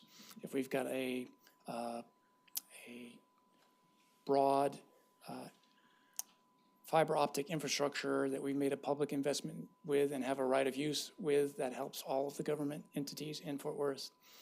And then finally, keeping that focus on digital inclusion, making sure we close that digital divide, the gap that we have, and making sure everybody has access to the internet in the community of Fort Worth, and all of, as I started out the presentation saying, all of the benefits and quality of life improvements that flow out of connectivity to the internet. That's the end of my presentation, and Joe and I are happy to take any questions that you may have. Councilwoman Beck. Just, so if you could just tell everybody here and for the public, will people be allowed to access on our broadband? Is that unfettered access or? Yeah, so as far as the service goes, the city of Fort Worth, we're not trying to become an internet service provider, right? What we're trying to do is partner with internet service providers who want to come into our community and make a capital investment, but for whatever reason, they don't think their return on capital is beneficial. So we want to make a small public investment to make that a more feasible calculation for them. In return for that, they're providing all the service. They are the owners of the assets in the ground, the fiber optics in the ground, and they will provide the service to the end customer. So if it's like every other service provider, if you were on an AT&T network or a Frontier network or a Cox Spectrum network, that would be the same situation. We wouldn't be providing the service. It would be a third-party service provider, and they would be guaranteeing the surface and the areas that you could go on that surface. We wouldn't be policing that at all. Any other questions? Thank you very much. All right, thank you. Oh, Carlos, did you have a question? Okay. Tony Russo, we're going to go on and take up the American Rescue Plan Act project submissions and selection process because there are guests here who have paid for parking. And we try to accommodate Councilmember Jared Williams, but I don't get an answer when I call him, so ARPA is up. I tried. So, good afternoon. I'm Tony Russo with Kate Perry from Finance. We'll provide a brief update on the American Rescue Plan Act. So in today's presentation, we'll discuss the guidelines provided by the U.S. Treasury. We'll recap the process that we've used. We'll provide recommendations, and then we'll seek input from Mayor and Council on how to proceed in the future. So as a reminder, the city's allocation was $173.7 million. We've received in 2 equal tranches. All projects are approved by City Council through M&Cs, and the projects are available on the city's website for everybody to look at. So there's 2 categories for spending. First is revenue recovery. The second is non-revenue recovery. In the revenue recovery, that's intended to assist local governments with providing governmental services up to a calculated amount of revenue loss. The city's calculated amount was $86.8 million. This can be used on any service that we typically provide at the city. So roads, cybersecurity, any type of capital project that we want, anything that we typically use. And the other category, the non-revenue recovery, is broken down into 5 major focus areas: public health, negative impact, economic impact, public sector capacity, premium pay, and infrastructure. And then each one of those focus groups are then broken down into other areas that are shown on the right. So back in June 8th of 2021, we gave a presentation on the ARPA framework at a work session, and then came back on June 22nd, 2021 with an M&C that kind of went over the framework, which, some of the emphasis was, convention center expansion, neighborhood streets, sidewalks, streetlights, park development. The framework is continued, so Emergency Operations Center, vaccination operations, permanent supportive housing, and even back in the beginning, we looked to match funds for eligible projects with outside agencies. So eligible projects were submitted to city manager by ACMs and department directors. So CMO basically discussed the projects, and with the goal of funding transformational projects and also providing funds to areas that were directly impacted, that had a negative impact for COVID. And individual projects were presented to council through IRs and M&Cs between September 2021 and June 2022. So currently, the amount of allocations to date, we have total non-revenue recovery of $47.2 million, total revenue recovery of $72.1. There's $1 million for administration for a total amount of $120.6 million allocated and approved by council to date. And just of a quick note, at one point we were looking at allocating $20 million for a sports tourism soccer complex, but that's since been removed back in March. And here's the listing of all the projects that we've spent money on, again, with the goal of funding transformational change and funding areas that had a COVID impact. And then the rest of the presentation will be discussing recommendations. However, so there's $53 million left to be allocated. So these are just recommendations, but they can change at direction of council as you guys see fit. And then Kate will talk about the other stuff.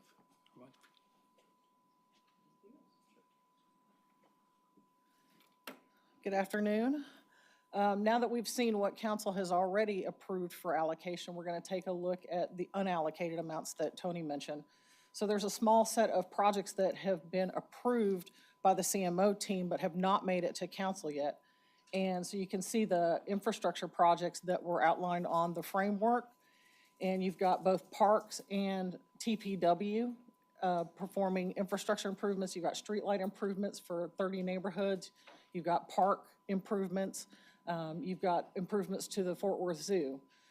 You've also got a project for the Texas Wesleyan Public Utility relocation and an earmarked amount for Texas A&M University.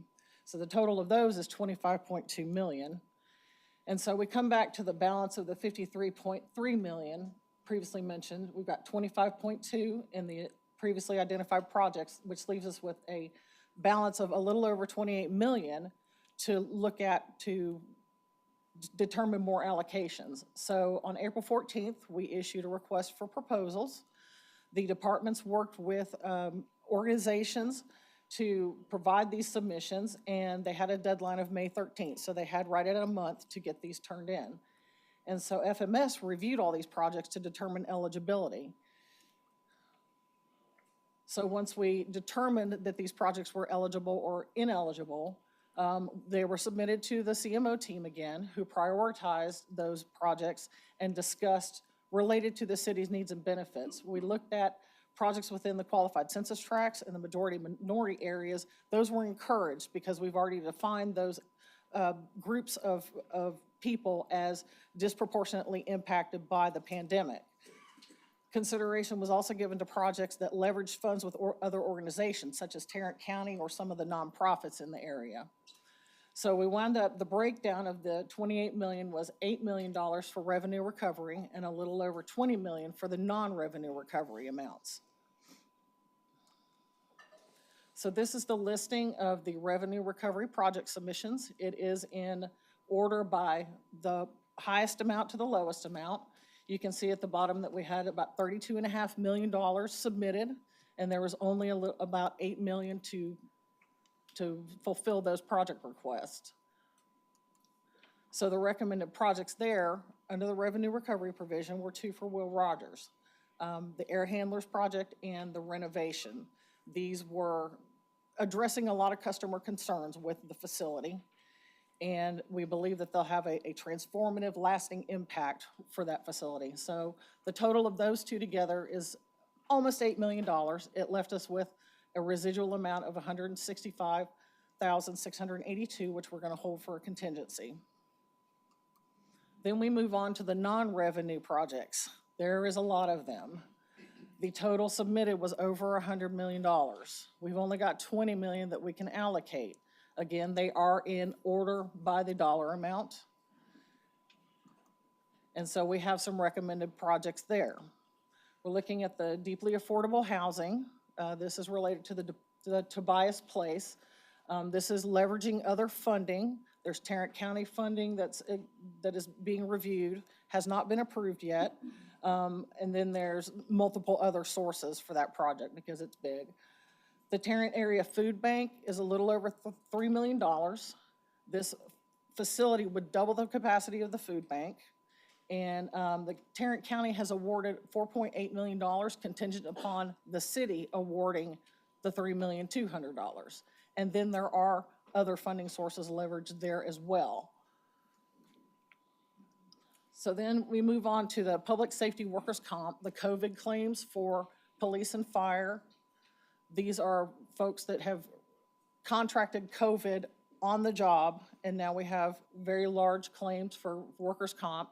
And then you have police health expenditures, which is the same kind of thing. They did contract COVID, and it has caused a significant increase in claims. Moving on, we look at the Visit Fort Worth shortfall. Visit Fort Worth develops the sales and marketing plans for the city. It impacts tourism greatly. So they have requested additional funding for special events there. Last, we come to the United Way Gun Violence Prevention 1 Second Collaborative. It's a little, almost $4.5 million. It also is leveraging funds from other sources, nonprofits, the United Way. There's other organizations and Tarrant County as well. They have awarded almost $2 million, but again, it is contingent upon the city allocating our funds. So when we look at the total for all of those non-revenue recovery projects, it's almost $20 million. Again, we had a little over 20 million to allocate, and so we're left with a net residual of $318,000, which we'll just hold for contingency. Our next steps, we look to you to provide direction. Tell us how to proceed. And that is it. Open for questions.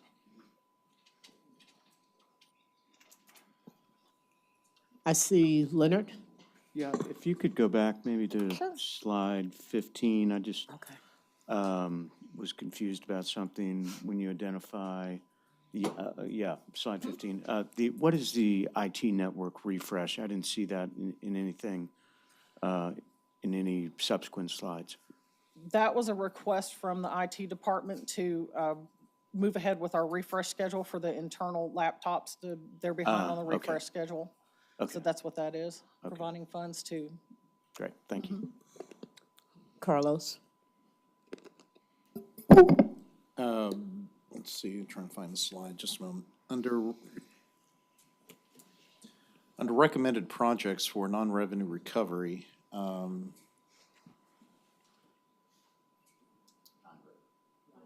Non-rev? I thought I said non-revenue, but I meant, Okay. yeah, non-revenue. Sure. I see that PD has submitted health expenditures, for impacts to their force during COVID. Did fire submit something as well? Or is that wrapped up somewhere else? It's somewhere else. The fire, from what I understand, has their own health plan.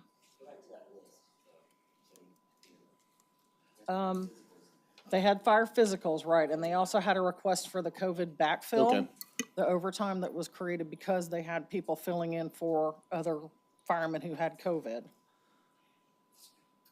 And while you have that slide up, Vision Zero improvement, is that a tweak in addition to a change in the Vision Zero plan for TPW, or what is that? I don't, It's a third bullet down from the yeah, web. I don't think it's a change. I think it's. William, yes, please. Okay. I just want to be clear. Maybe I'm stuck on the word improvement, but. It was a roadway improvement that was submitted, that had previously been submitted as potential ARPA. Okay. Potential ARPA use. I'm with you. Okay, I got you. All right. All right, those are my questions for now. What about the line item involving violent crime? And I think That was a Chief separate Nix- project submitted by the police department. It's a And it chief would have been an internal. Maybe Chief Noakes can talk about. He can.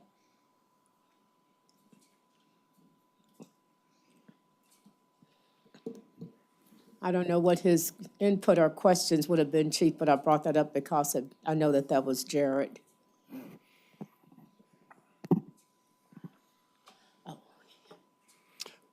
Would you like just general statements or to answer questions, Mayor Pro Tem? General statements. People are dying. There's violence in the streets. It's a national trend, but it's something we want to deal with in Fort Worth. We already have amazing officers, our professional civilian staff, our crime analysts that are doing great work every single day, arresting violent criminals out of our neighborhood. I've said over and over again that we will not arrest our way out of crime. Make no mistake, that is part of it. And we are taking violent predators from our neighborhoods. What we need to do is show we're wanting to and willing to give back to the communities that have been neglected for far too long who are experiencing the violent crime. We need to put our money where our mouth is and work with organizations outside of the Fort Worth PD that will work in partnership with the Fort Worth PD to deal with the conditions that are contributing to the violent crime in those neighborhoods. What we need is an organization we can trust. We need leadership we can trust. I believe 100% with United Way. And with Leah King, we have both of those things. This request is a reflection of the commitment of the Fort Worth Police Department, a reflection of the leadership of the city of Fort Worth to invest into the communities that are experiencing violent crime and to make sure we're not just taking a law enforcement approach, which is absolutely critical and essential to this problem, but it is only part of the issue. This is a chance for us to step outside of our own silo, work with nonprofits, non-governmental organizations, other departments within the city of Fort Worth, and community members who want to be a part of the solution. I just got a text from Jared. He's headed our way. Chief, a little clarification on the question posed by Mayor Pro Tem. I'm familiar with the United Way Fort Worth PD proposal, you know, the 1 second collaboration. Okay, are you saying that the line item for violent crime at 90K ties in with that? What I'm saying is United Way for PD 4.4 million is what I'm referring to. Okay, so I was just trying to draw a connection between that and perhaps violent crime. I know what that initiative is about, but there is no direct connection. These are two separate items. Okay. Thank you, sir. Yeah.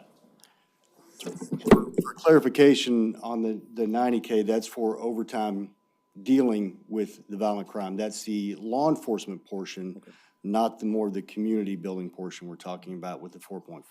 I'm clear. Thank you, sir. I see Fernando. Well, I think the United Way initiative, in effect, includes the police department's proposal for violent crime reduction, which is why the staff is recommending funding for the United Way initiative. So just so we're clear, Fernando, don't go. The 90K that we see here, that last line item, is now rolled into the 4.4? I heard that incorrectly? No, that's not Okay. correct. I believe what Assistant City Manager Acosta was referring to is the fact that the United Way Fort Worth PD request here is very in line with what we've recommended as far as the violent crime plan, if I understood you correctly, sir. Yeah, Chief, we've talked a little bit about this, and I know you're, obviously you can tell you're passionate about it. So I just have one question. How? How is that? And haven't seen any real details, et cetera. I'm meeting with Leah next week. And this is and I want to reiterate, this is no judgment on this program or et cetera. I think we all want to reduce violent crime across the board. We understand that's important. This is also $4.4 million of taxpayer money. The other 2 point something is also taxpayer dollars. So I've yet to see anything on paper that tells us how this is actually going to happen. Who's involved, what the deal is. This was a complete surprise to us a month ago when it was put out 2 months or whatever, it's 6 weeks, 5 weeks ago. So my question is how? I look forward to that conversation with, I hope to be a part of that meeting as well with Leah. What we're looking at are evidence-based practices. This isn't something that's just been pulled out of thin air. This is something that's based on best practices we've seen across the country. It's based on relationships that we have seen be beneficial to dealing with those environmental issues, societal issues, trauma-related issues that contribute to violent crime. We can definitely get a little more in the weeds on the program and exactly who some of the partners could be. But please understand, it is definitely an evidence-based approach. And I can add to this. I know you haven't had those conversations yet, Michael. Recently, I did have a conversation with Chief and with Leah there. I'm more fleshed out in my understanding of it. I like the fact that it is on those metrics based, on those results, achieving those specific goals. One of my takeaways from that program briefing was that one of the advantages United Way does have the infrastructure in place, and it's extensive enough to make more outreach than, say, for example, the Fort Worth PD alone could do, within their wheelhouse. But that was just one of my takeaways there. You might, whatever it is, you determine, from that. It might be similar, it might be different. Again, this is no judgment on United Way or what charity, et cetera. I think there needs to be more teeth. And what I'll say overall, what I've already said before, we're in no rush to spend this money. When this money is gone, it is gone. I just want to make sure we're making the wisest decisions of what we're doing with it and getting more information. Any other, I see Leonard. Yeah, just kind of, I don't need you on this one, Chief, but on the other end of the spectrum, on the revenue generating, could we look at that again? Thank you, Chief. Terrific, as always. I just want to highlight for everyone and remind, honestly, the mayor and council on the Will Rogers pieces here, just how dramatically important they are to our community. And yeah, and you know, Brad Barnes and some representatives from the equine industry are here today. We thank you for being here, Matt. Thank you for being here. You know, just to remind everyone, if you don't know, out of Will Rogers with those, each of these groups generates over $200 million of revenue for our city. And that has important consequence, obviously, for our local economy, for our businesses. And, you know, what we can't risk is taking that business for granted. And that is at risk because we have heard directly from some of our customers, hey, your facilities aren't quite up to snuff. They're lacking here or there. We have alternatives. So it's extremely important. I hope everyone does recognize the value, not only, as I said, economically, but the value to how we market our city, the value it brings to the history and basically our DNA, right? And we've got to perpetuate that, I think, as an important aspect to who we are. So again, thanks guys for being here. I see Chris, then Carlos, and Okay. Elizabeth. Yeah, I would like the chief to come back if he's still here and Leah King to come up because I haven't been privy to, I missed a meeting. I was sick. I didn't have COVID, but I was sick. If somebody can reach out to see if Chief is still in the hallway. Because I think some of the concerns that Michael have, or some I have too, because I know that it's a two-part conversation. We have the CCPD funding that that we allocate to groups that are not in police uniforms, as we know, Forward VIP or VIP Forward, I forgot how it's called. And I have been on the front totem pole saying that we need to get other groups just like that to be hands-on in the street. Because I believe if we're going to truly stop violent crime, we need people who look like the folks that are committing these crimes in the street, and not so much of organizations that are nonprofits. And so my question is, if we already have revenue in the CCPD funding, is there not more revenue in there? Because I think we have made adjustments in this last budget cycle to put more money into violent crimes or organizations. Are we not putting any more money into that? That's one of the questions I have. And the other question is United Way. What is your bread and butter role? How will you get other groups, organizations to just kind of give us an overview of what your participation into this program is? Which one first? It doesn't matter. Okay. So Leah King, CEO and President of United Way of Tarrant County. It's good to see all of you. And just wanted to let you know, in case you weren't aware, there's a packet, a complete packet with very detailed and specific information about this initiative. It has everything down to job descriptions and how many people, budgets, and everything. So if you don't have that, please let me know. I left it for each of you individually. And we also set aside time for separate meetings and briefings to make sure that whether or not you had any questions, to follow up, we're happy to answer those. To the question about why United Way, our expertise is exactly in what you described, Councilmember Nettles, bringing organizations together that work directly in the community to ensure that we have people that look like those being served in the community, being serviced by those who they already know. So for example, if you look at LVT Rise was a partnership that initially started with United Way of Tarrant County and the city of Fort Worth. It was broken down into several areas: housing, safety, childcare, and several other things. It was modeled after a community in Dallas. If you look at the initiative that we're talking about here today, it's very much, as Chief Noakes shared, an evidence-based program that has been implemented across this country with very successful results, adapted for our community. And so that's why we feel very strongly that the time to kick this down the road, my concern is the number of children that are being harmed every day. And the urgency that you see and hear from myself, from the chief, is because just as each of you probably receive reports on a regular basis, you know exactly what is happening on our streets. Now, back to United Way.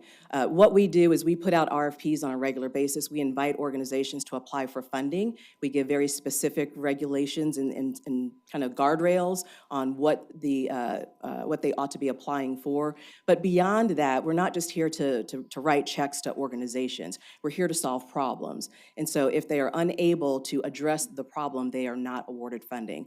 Organizations like you mentioned, such as VIP Fort Worth, would be able to scale. They're too small right now to be able to tackle the problems that we're having. So there would be organizations much like that that would be partners with us. But the important thing to note is that these organizations that are there today, they are not coordinated. They're not communicating with each other. They're not sharing data. They're not even using the same nomenclature and definitions.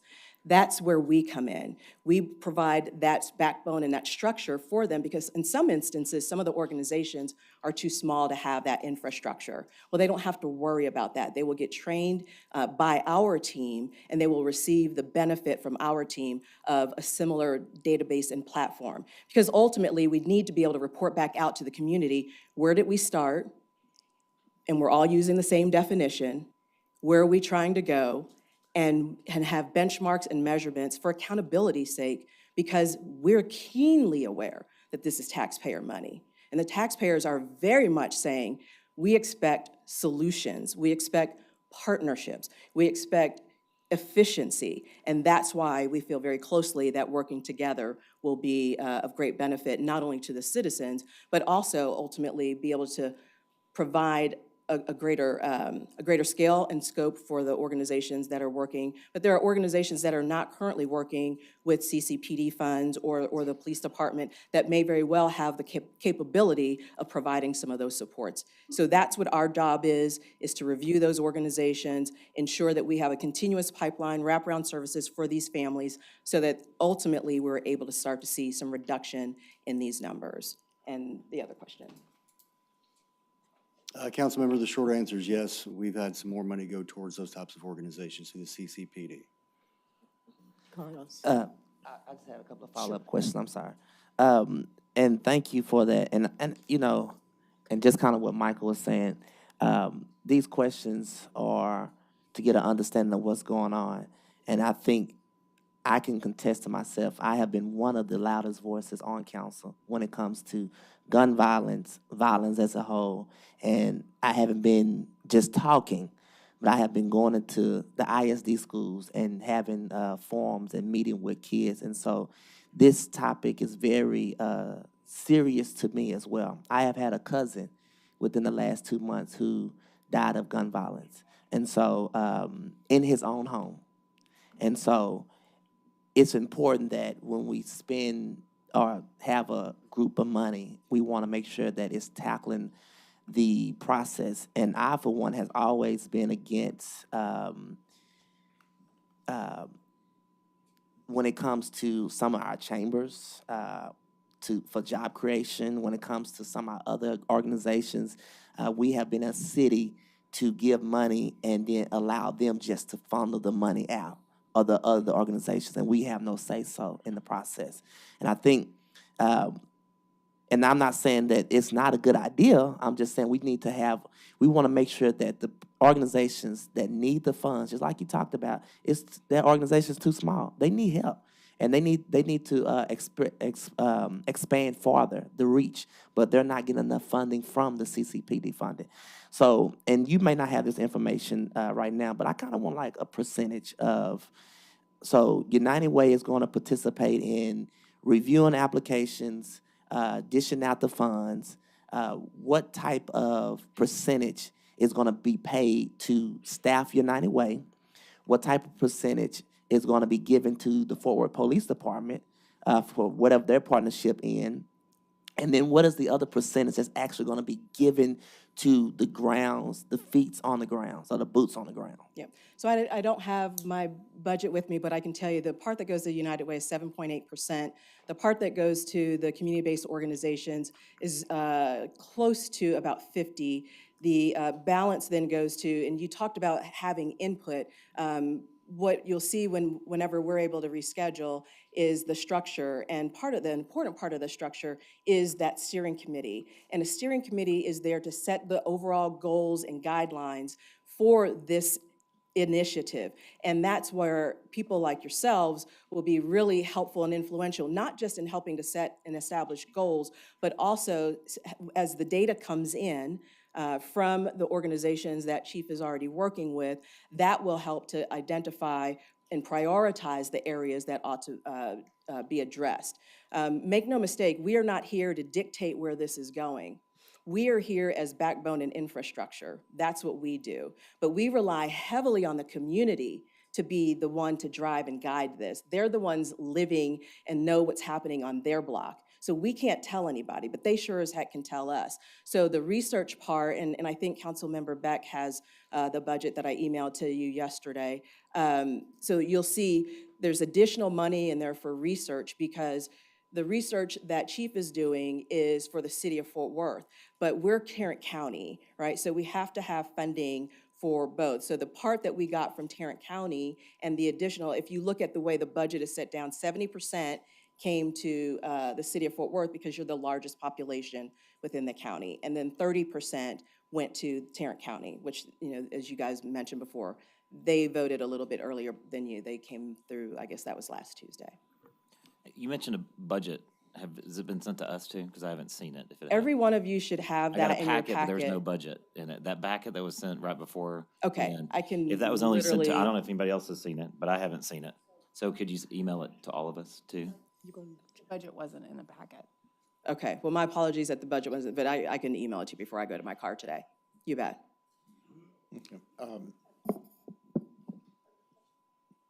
Yeah, they were. Okay, just very quickly, maybe I ought to direct this to Fernando, because it got invoked a couple of times. I want to know what the interplay is between the timing of the Tarrant County vote and the timing of what we're being asked to consider. I mean, is there? I believe Tarrant County has already voted. Right, yes. To provide funding, subject to the city providing funding for the same Okay, project. well, let me rephrase my question. Do we have time to consider what is before us? I mean, there is no artificial. There's no artificial deadline. Timeframe or anything like that. Okay, all right, that clarifies that. Secondly, Chris brought this up, when it comes to CCPD. Just keep in mind that from a community-based program standpoint, CCPD funds were designed to be seed money, primarily, right? Not something sustainable, in that sense. And while we can allocate more resources to certain things for council decisions, that's kind of the general structure, of it. Again, from my read, and also from talking with Leah and the chief, United Way does have the advantage of having that infrastructure, their infrastructure, so that we can make outreach on a bigger scale, not just a city scale. Violent crime, gun violence, et cetera, affects us all, not just at the district level or a city level, but at a county level. So we can take care of a big problem on a much larger scale, just to put it like that. But again, it's important that, all of us as council members have a firm understanding of what is being proposed, what it is and what it isn't. But just my 2 cents, having read the material. Thank you. Any other questions, Alan? What, Elizabeth, were you next? Okay. So Alan. my question's really basic. I'm looking at the budget here. Elizabeth was kind enough to share it to me, and it shows a project cost of $4.4 million. And I see that the county is given 1.93 now. So is the total budget for the project 4.4 and we only need to give 2.5 more, or is the total budget 6.3? Correct, it's the two together. Can we actually see the total budget? You bet. Thank you. Elizabeth. Great. So I did read the packet, and I did meet with y'all, and I appreciate the time that you gave me yesterday morning to kind of understand this project better. And I had a really great conversation with Mayor about it as well. And my takeaway from my conversation with Mayor was on collective impact and what that can do for our community. And so I appreciate that perspective. And I think we all share the concern on gun violence. And I think Chief, you and I are eye to eye on this. We're not ever going to arrest our way out of gun violence. In fact, we probably won't ever arrest our way out of really any crime, but this one is most pressing to our community, and when we have to come up with some unique ways to get there. I'm going to paraphrase what we went over Monday, and feel free to correct me at any point in time. So per the budget and per our conversation, this project has two buckets. There's the data analysis gathering part of it that's new, right? We have PD that does some work, but we're not doing it countywide. And what I really took to heart was that we don't communicate and that we're not coding data the same way. So it is incredibly difficult to truly get an understanding of what we're doing, what's out there, what's working, what's not, where those gaps are. And then the second would be to build capacity for partner organizations. Is that correct? Yeah. Simplification, but. It is. So yeah, you initially need to assess, and that's where the data piece comes in, and we need to expand the area that we're assessing currently. And then you really have to plan for the plan, which is getting organizations around the table that have the potential to be able to expand, but also to see, I mean, not everybody that has the potential has the desire, right? So we need to have those conversations, and we have had many of those organizations already reach out to us after seeing the county's award last week. And so just to be clear, this is a holistic approach. It is not just to say we need to, pay for some light bills or some food, but this is a complete person-centered approach that looks at their well-being, their mental health care, their physical health care, and so on and so forth, which is how it's a supplement to what the police department is doing. So can you do me a favor and my colleagues a favor and expand on the types of organizations, because you just talked about health, mental health care. So and you don't have to give us a specific name, or I'm sure you don't have that at the moment, but give us some ideas for the types of organizations that could apply for funding through this. I would expect to see healthcare systems apply for funding. I would expect to see educational entities. I would expect to have a relationship and partnership with criminal justice for reentry individuals. I obviously would expect for social sector nonprofit organizations to apply for funding.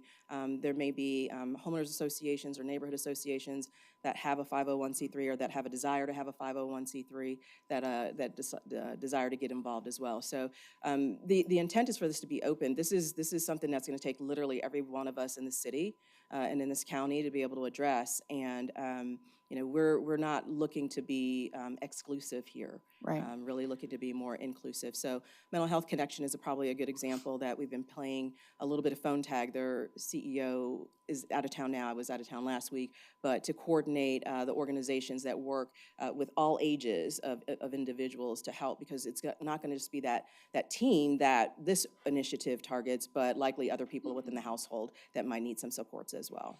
So just because I like to be upfront and I want you to know where I stand, I think we do need the data collection and analysis portion of that. I think that was very compelling to me when we spoke about the need for that in the community. I have some reservations about us passing on ARPA dollars through you to additional organizations, and that's really kind of where I'm struggling with this particular program. And so I can't speak for anybody else, but that's really for me where it makes sense to a point, and then I struggle with that other half of, well, if it's needed, then it's our ARPA dollars. And that has nothing to do with United Way. It has nothing to do with PD. It's just my particular philosophy on how we should spend the ARPA dollars. And I've been very vocal about it with this body, that it's one-time expenditures, it's capital investment. And so for me, I think building that network and the infrastructure within the United Way is a one-time investment that I could potentially get behind. But I get real reluctant at that second piece.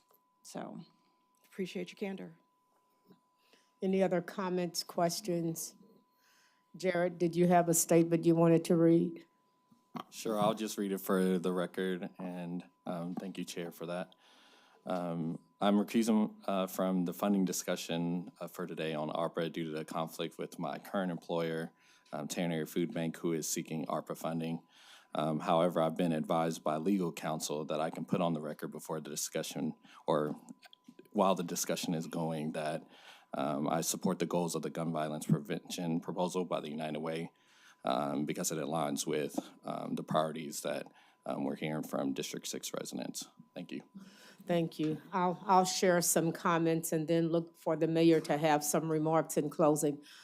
I don't like public sausage making, but that's what usually happens when we come back from the summer break. And luckily, I was able to get my packet because you told me it was there. I really think we're going to work our way through some aspect, of this. I really do. I don't know to what extent. Fernando, what I'm not clear on is the county's funds being contingent upon. And I guess the question I have is, if you take a look at the concerns expressed by Councilwoman Beck, what if there's an a la carte approach to this? What happens to the county's money? I think we'd have to coordinate with Tarrant County to be sure that we're all on the same page. Leah, is that the way you understand it? Yeah, I would agree. Okay. Now, I know that we're planning for one-on-one meetings. Does it have to be one-on-one? Is there possible that there could be just a meeting, a work sessions? Yeah, I mean, this really, you don't want to get us one-on-one. You're almost done. I think if you look at where we are now, it may be. No, it'd be helpful, I think, to be able to ask all the questions. And because I had questions on, there was a question for budget and then combined budget. Do you want both budgets? Do you want individual? So we'd be happy, and we'd be happy to do it soon. Yeah. I think there is a desire for that, but when you get us one-on-one and we get back together, things just kind of happen.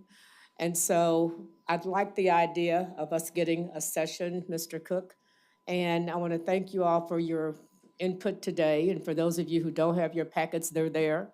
And Mayor, I know you are there somewhere, and I know you've got some guidance for us. I'll just quickly give my support to both Chief and Leah. As Elizabeth said, we had a good conversation in my office about my position on this, and I come at it from a very different angle, having worked in education for over a decade.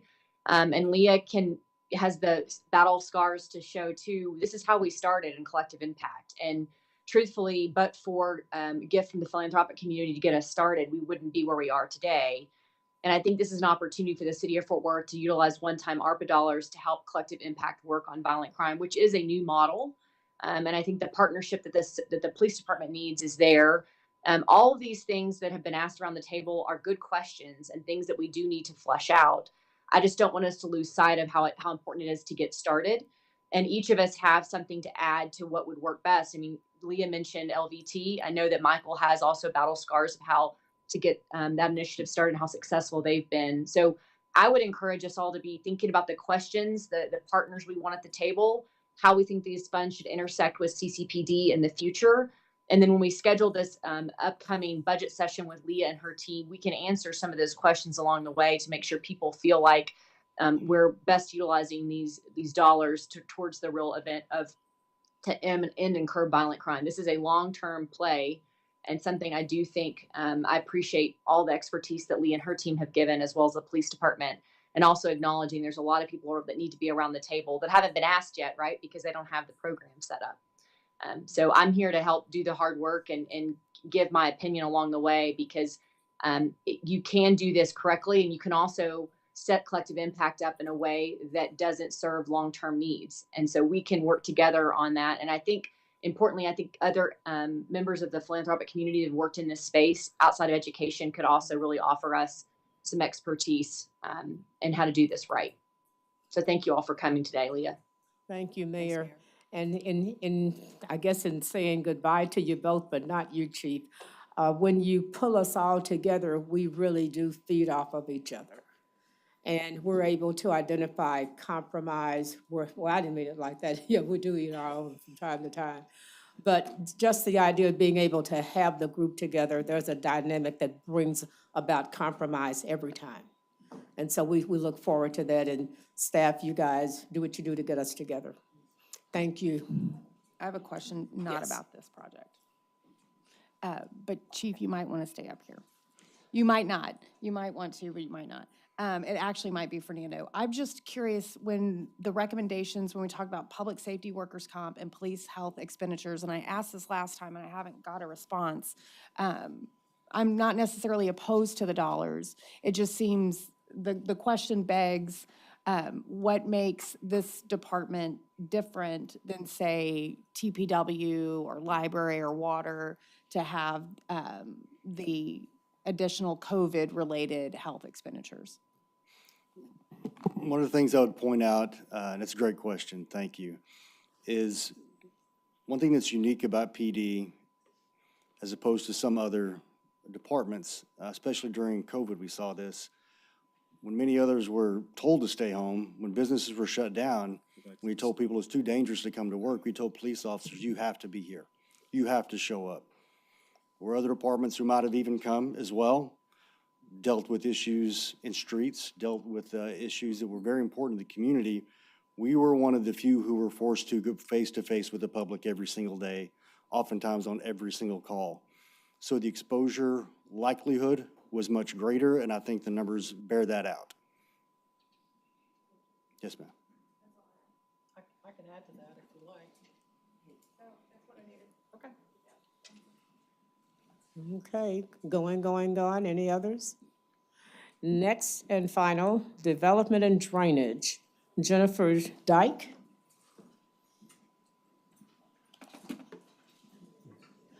You guys look good in those cowboy hats. Thank you for being with us. Guys and gal, I see it's not just guys. Okay, thank you, sir. So good afternoon, Mayor Pro Tem and council members. My name is Jennifer Dyke, and I'm the Interim Assistant TPW Director for Stormwater, Streets, and the Right-of-Way. So today's presentation has three purposes. So the first purpose is back in June 7th at the council work session, Mayor Pro Tem mentioned wanting to know more about the June 3rd storm event, and so we're going to talk about that. And really kind of the impact of redevelopment on drainage problems, because that storm brought to light some of the impacts on drainage problems because of redevelopment and development opportunities. And then jumping back for the first one, Councilmember Beck brought up impacts of drainage on development and the impact it has on getting things developed, specifically in the central city. And then also, Mayor Pro Tem Bivens asked for an update on our stormwater 5-year CIP, so we're going to talk about that as well at the end of the presentation. So for those first two topics, we're really going to be talking about what the current situation is, what we do now to minimize the impacts, and what additional actions could be taken to further reduce the risk of impacts. So before we really talk about the impact of drainage problems on redevelopment, I really wanted to remind council the two types of flooding present in the city of Fort Worth. So most everyone knows about the FEMA floodplains. They're shown in purple on the map here.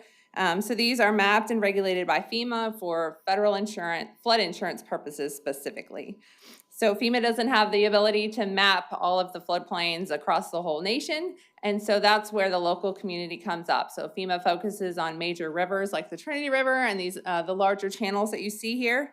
But the city of Fort Worth, it's really left up to us and other individual communities across the country to understand what this other flood risk is and inform the community about it.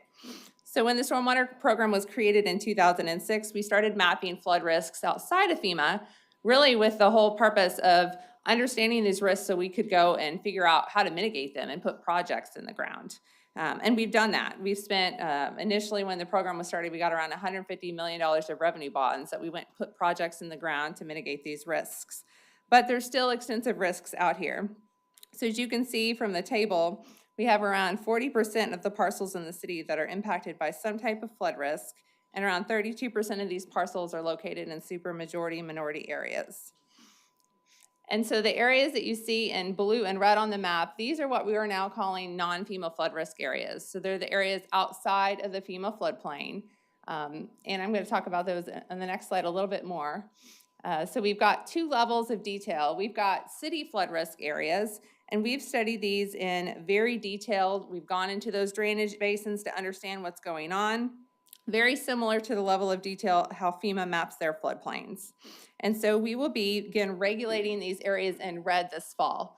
So as you can see, it is a smaller part of the city, but because of that, we also have what we're calling potential high water areas. So it takes a lot of time and effort and money to go in and map these areas in detail to the level that we would need to regulate.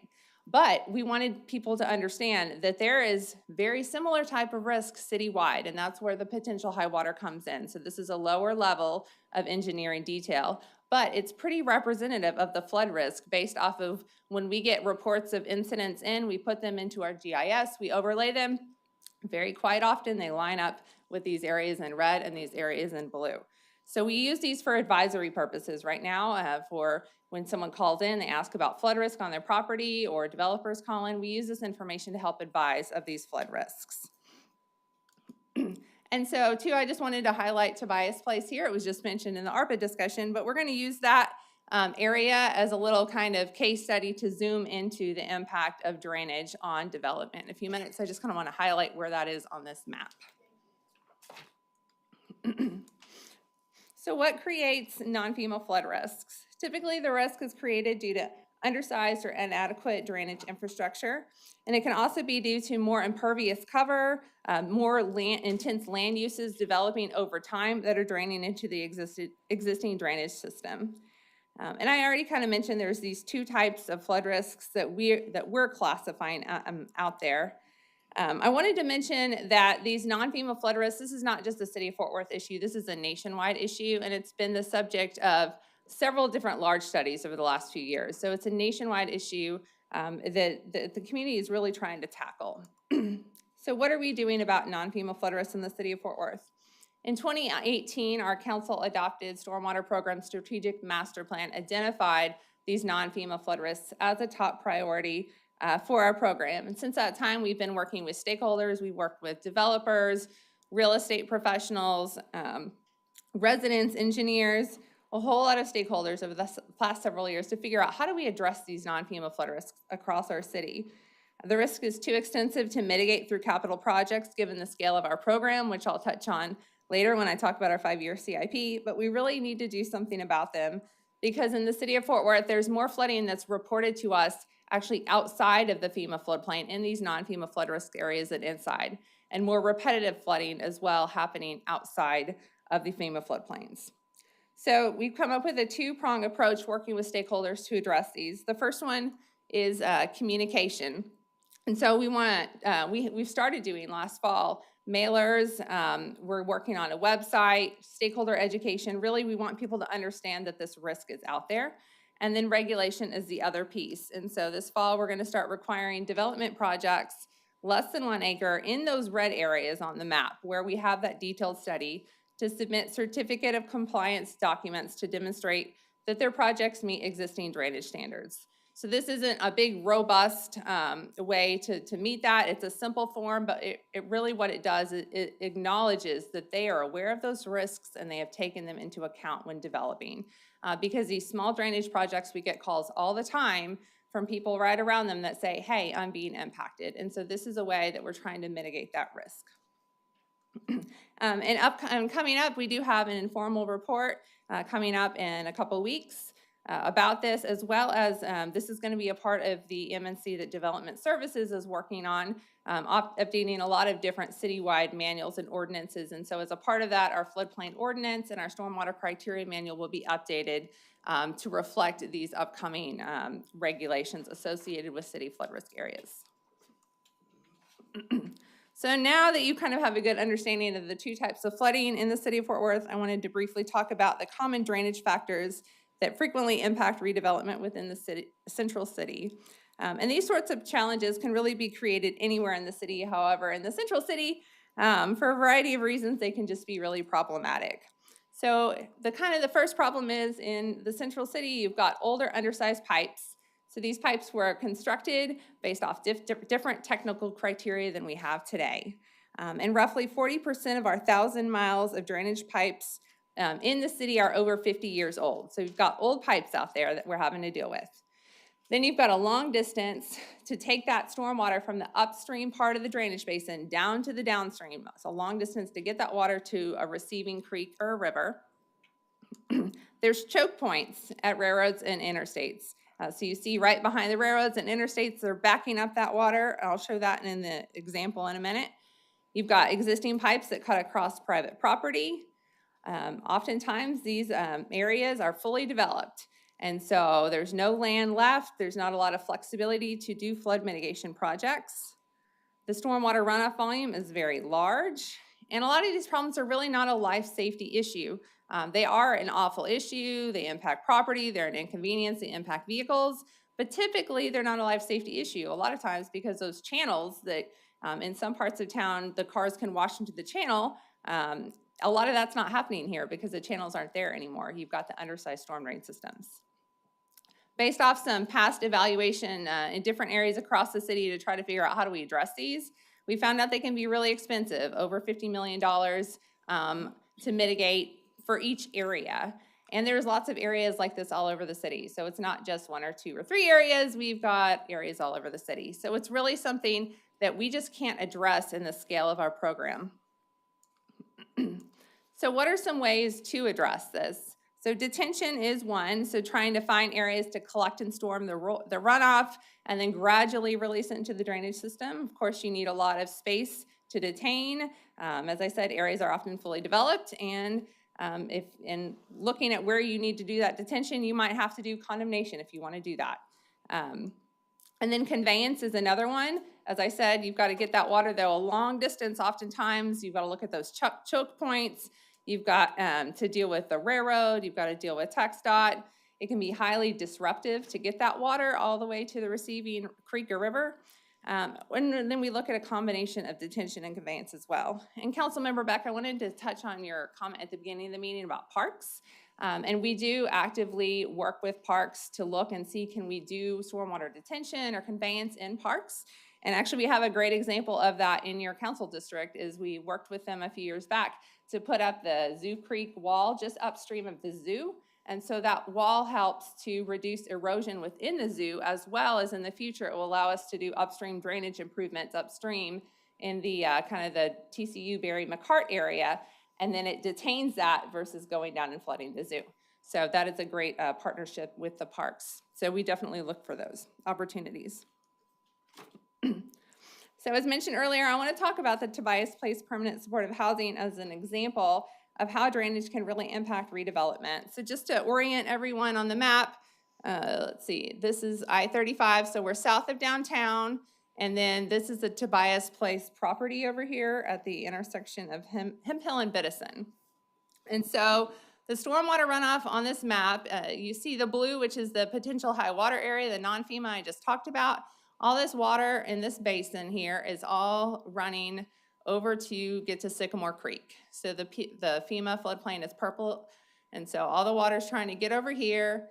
It's running along the undersized storm drain system, which is shown in red. The boxes are the inlets to capture the water. So as you can see here, the drainage line kind of runs across private property. In this area, we looked back at the plans, and the line is around almost 75 years old in this area. So you've got the older undersized infrastructure. And then two, as you see here, you see this dark blue. And so the dark blue here, and why it's so big, is you've got a railroad that's running up and down here. So you've got this railroad that is acting like a dam. So the water's backing up here, making this more challenging to develop right behind this railroad. Then you've got the highway. Oftentimes it'll back up behind the highway. And then here in this situation, you've actually got another railroad. And so the water's backing up again. So as you can see earlier, I said, you know, these things can cost $50 million. It's because you're trying to get all this water and deal with these choke points all the way to the river.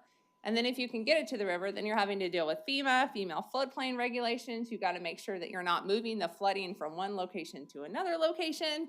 And then you got to make sure you're not raising water surface elevations and causing erosion downstream. So there's a lot going on here in this picture, but really this was a really good example of how this can impact development. So kind of, let me jump back real fast too, talking about detention. So in this picture, you see this big green area up here, and you see kind of some open space down here. Just touching on detention is great, but you've got to have the detention located in an area along the conveyance system. So the water wants to go in the low areas, which is the blue areas on the map. So if you do detention downstream here or upstream here, it's typically you don't have that benefit, and the cost is really high because that's not where the water wants to go. So just wanted to point that out. Do you have, in this presentation or otherwise, I'd be interested to see what a map looks like. It's probably easier by district just because we're so big. But where these systems are in our district, because I'm interested to really do a comparison as to, like, for example, you know, Leonard and Carlos have a lot of newer construction in their district, right? And Michael, actually, everyone but me, really, has a lot of new construction in their districts, more recent in time, right? After we've really kind of changed some of how we do stormwater in the city. And so I'd be interested to see what those systems look like, what you have here, the drainage pipes versus the potential high water areas, so that we get an idea for how effective they are, because that's going to tee up my next challenge to you. But Yeah, and we've got these all over the place, and I will say that Councilmember Firestone has of Central Arlington Heights and Western Arlington Heights in he's his got some community. problem children too, for Very sure. similar too, so, yes. Okay, let's see. So really kind of just, when you see our capital improvement program slide, it makes it challenging to do something like this in the scale of our program. So that's kind of a big point there. So now kind of going into, you know, with all these drainage challenges in mind, really kind of talking about the basic drainage standards that developers have to follow when they go out there. So really our standards are based on the North Central Texas Council of Government regional drainage standards. So these are generally accepted engineering practices with the overriding principle of no adverse impact. So it's really meaning that when the project's complete, we're not increasing peak runoff from the site. There's no increase in offsite flood depths and no increase in erosion risk. And excluded from that broad framework of adverse impact are impacts during the site development process, and I'll talk about that a little bit more in a few minutes. So we call those interim conditions, and then also increases in the total volume of runoff from the site. And we'll talk about that in a minute when I talk a little bit more about the impact of development on drainage. So how do our basic drainage standards impact redevelopment? So a developer can't increase runoff from the site. So that means that they can't add impervious surface, or if they do, they've got to detain. They've got to elevate floors at least 2 feet above the flood level, or in some cases they can flood proof depending on the type of development that they're constructing and where it is. They can't regrade in any way that adversely impacts adjacent properties.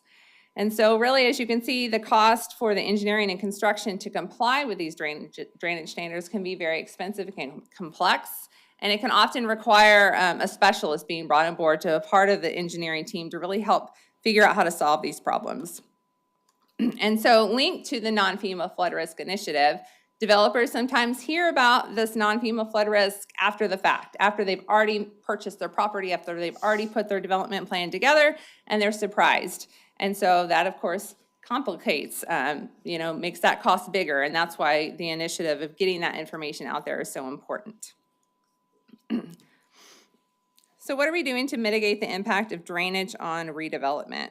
So as mentioned earlier, the non-FEMA flood risk initiative, I don't want to spend a lot of time in detail just because I kind of covered that, and you're going to get an IR coming up about that. But definitely that is a really big component of what we're doing to mitigate impact.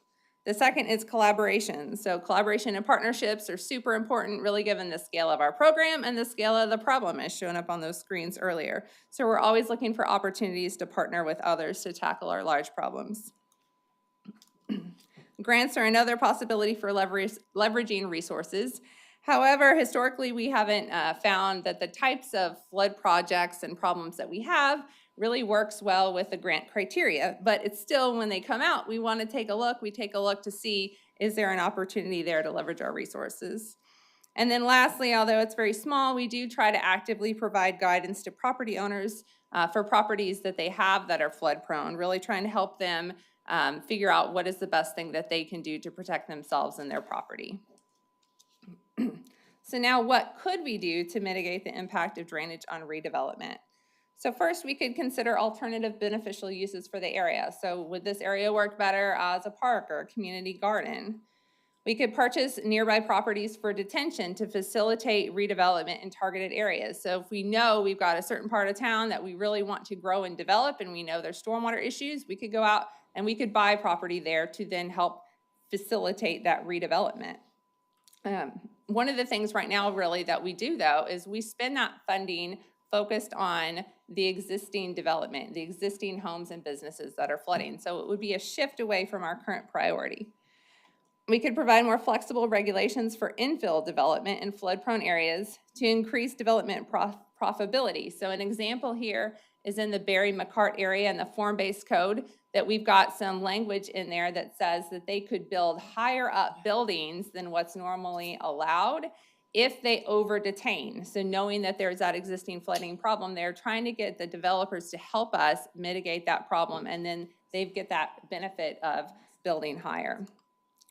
We could perform engineering evaluations to create models and flood risk mapping and areas targeted for redevelopment to jumpstart those projects. So as I said earlier, it can be really expensive to put these engineering models and maps together, but if we have them done by the city, and then the developers can take them and then focus in on their property specifically, it gives them a jump start to their redevelopment. We could develop master plans for redevelopment areas, identifying potential measures to mitigate existing flood risk, and we could require city-sponsored infill projects in targeted areas to identify or to integrate drainage really early on in the development process or their planning process. And since our program's focus is on prioritizing the use of our resources to address life safety projects, if we really want to consider doing some of these things, we could think about the establishment of some sort of special drainage district, raising stormwater utility fees, and considering including a special project in the general obligation bond program. So before I move on to kind of the next topic, development impacts on drainage problems, I wanted to pause just because this is kind of 3 topics. Are there any questions yet? Otherwise, I'll keep going. I'll just mention something. It's not a criticism, but considering I lost 4 lives in my district in 2018, I'm surprised that that's not included in your examples. And so you might anecdotally mention that because the rain still causes trouble, still causes property damage. Yes. It is nothing that I will ever forget, but I think it warrants your at least mentioning it in this presentation. Yes, and I'm actually going to be mentioning it in a few minutes. Okay. Yes. Okay. See, Jared, I'm so busy with my own issues. Jared. And let me know if I'm jumping ahead on those lists of possible solutions. I think one of the things that I didn't see that maybe you'll cover later on is the impact of green space. We know that streams and rivers flood by function of developing impervious surfaces, which is a function of a lack of infiltration. And so there's low impact development. Bioretention is an example where we could use green spaces intentionally. Living roofs is an example. Capturing rain from rooftops is another example. I know those are all things that cost developers, but I think another opportunity could be incentivizing those strategies. And we've seen great success all across the world on that. So that's a good point. I have a huge lit review of that in my doctoral research, but just wanted to share that as another thing to look into. Yeah, definitely. I totally agree. And we'll touch a little bit more about green solutions in a minute too. So perfect. And just to add to that, Jennifer, I know that to Jared's point, to deal with stormwater, runoff. You have to deal with it at its spot. That's the best way of doing it. I've had some discussions with Chris Harder at the Water Department to try to see what sort of green technologies, are out there, and it would be interesting to hear what you have to say. So, Okay. Okay, so moving forward, in terms of the impact of development on drainage problems. So this kind of question came up really because the existing drainage problems and the potential for creating new drainage problems or making them worse when development happens. Especially, this comes up quite often on the east side of Fort Worth in these rural areas. And so I'm going to talk about this and then in a few minutes use kind of the Randall Mill, Cooks Lane area as an example like I did for Tobias Place. So what are common rural drainage area or rural area drainage factors? So one is just very little drainage infrastructure. So mainly you've got the roadside ditches and small culverts under roads and driveways. So these have very small amounts of capacity. And then modernizing the drainage system can be super expensive. So oftentimes there's very narrow roads with hazardous creek crossings, just like Mayor Pro Tem Bivens mentioned, is you've got these life safety situations out in these more rural areas where you've got the smaller roads, you've got the smaller culverts, and then you've got the channels there because they're not in undersized storm drain systems. So you've got that life safety issue out there. Development may involve a large conversion of pervious vegetated cover to impervious cover. And then drainage can be impacted by both steep topography and flat lowlands. And then lowland areas can be impacted by increased runoff volume. So using this Randall Mill, Cooks Lane area as an example here. So this is on the east side of town, just east of 820. So you've got Randall Mill running through here, Cooks Lane, and all this purple is the floodplain of the Trinity River. And so this is the Oak Ridge development. I'll use that as an example here. It was, or is, a two-phase residential development, single-family home. So the first phase is pretty much complete. You see over here the rooftops of the homes. And then the second phase is currently under development. It looks pretty similar to this. If you go out today, you've got a lot of exposed bare earth because they're out there doing the construction. And so none of this is unusual as to how we often develop in the city of Fort Worth. So one thing to mention about this, so kind of going back to those rural drainage factors, is this this development was built on a hill. So there is around, this was, I've heard, maybe one of the highest points in the city of Fort Worth. There's 150 feet from like the top of this development all the way down to the Trinity River. So you've got a lot of steep slope there. So of course, before the development went in, the water's all trying to get to the Trinity River, still is. And to get to the Trinity River, you've got all this lowland area. And you see this below here, you've got the potential high water. This shows these low points. So the water has always historically tried to get to the river and it can't always get there because the banks of the river are oftentimes higher than these lowland areas. So you've got water that's always sat here. And now you've got the runoff from this area. Things are changing, and I talked about that we're looking at peak runoff rate and not necessarily volume. And so there's times when then you've got some additional volume because you have more impervious surface that you can create impacts downstream, especially in these low areas that are already there.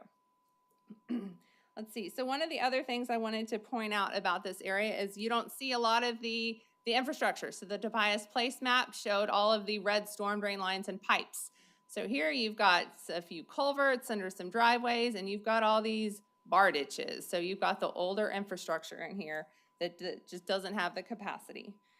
Another thing to point out is the trees. So just over here, you see all the trees, and this is kind of what this area looked like before the development went in. So this development did comply with the urban forestry regulations. They kept some trees over here on the north end of their development, so totally compliance, but you've got a change here, a big change, because it used to be very dense forest, and now you've got, open areas because of the development and grass.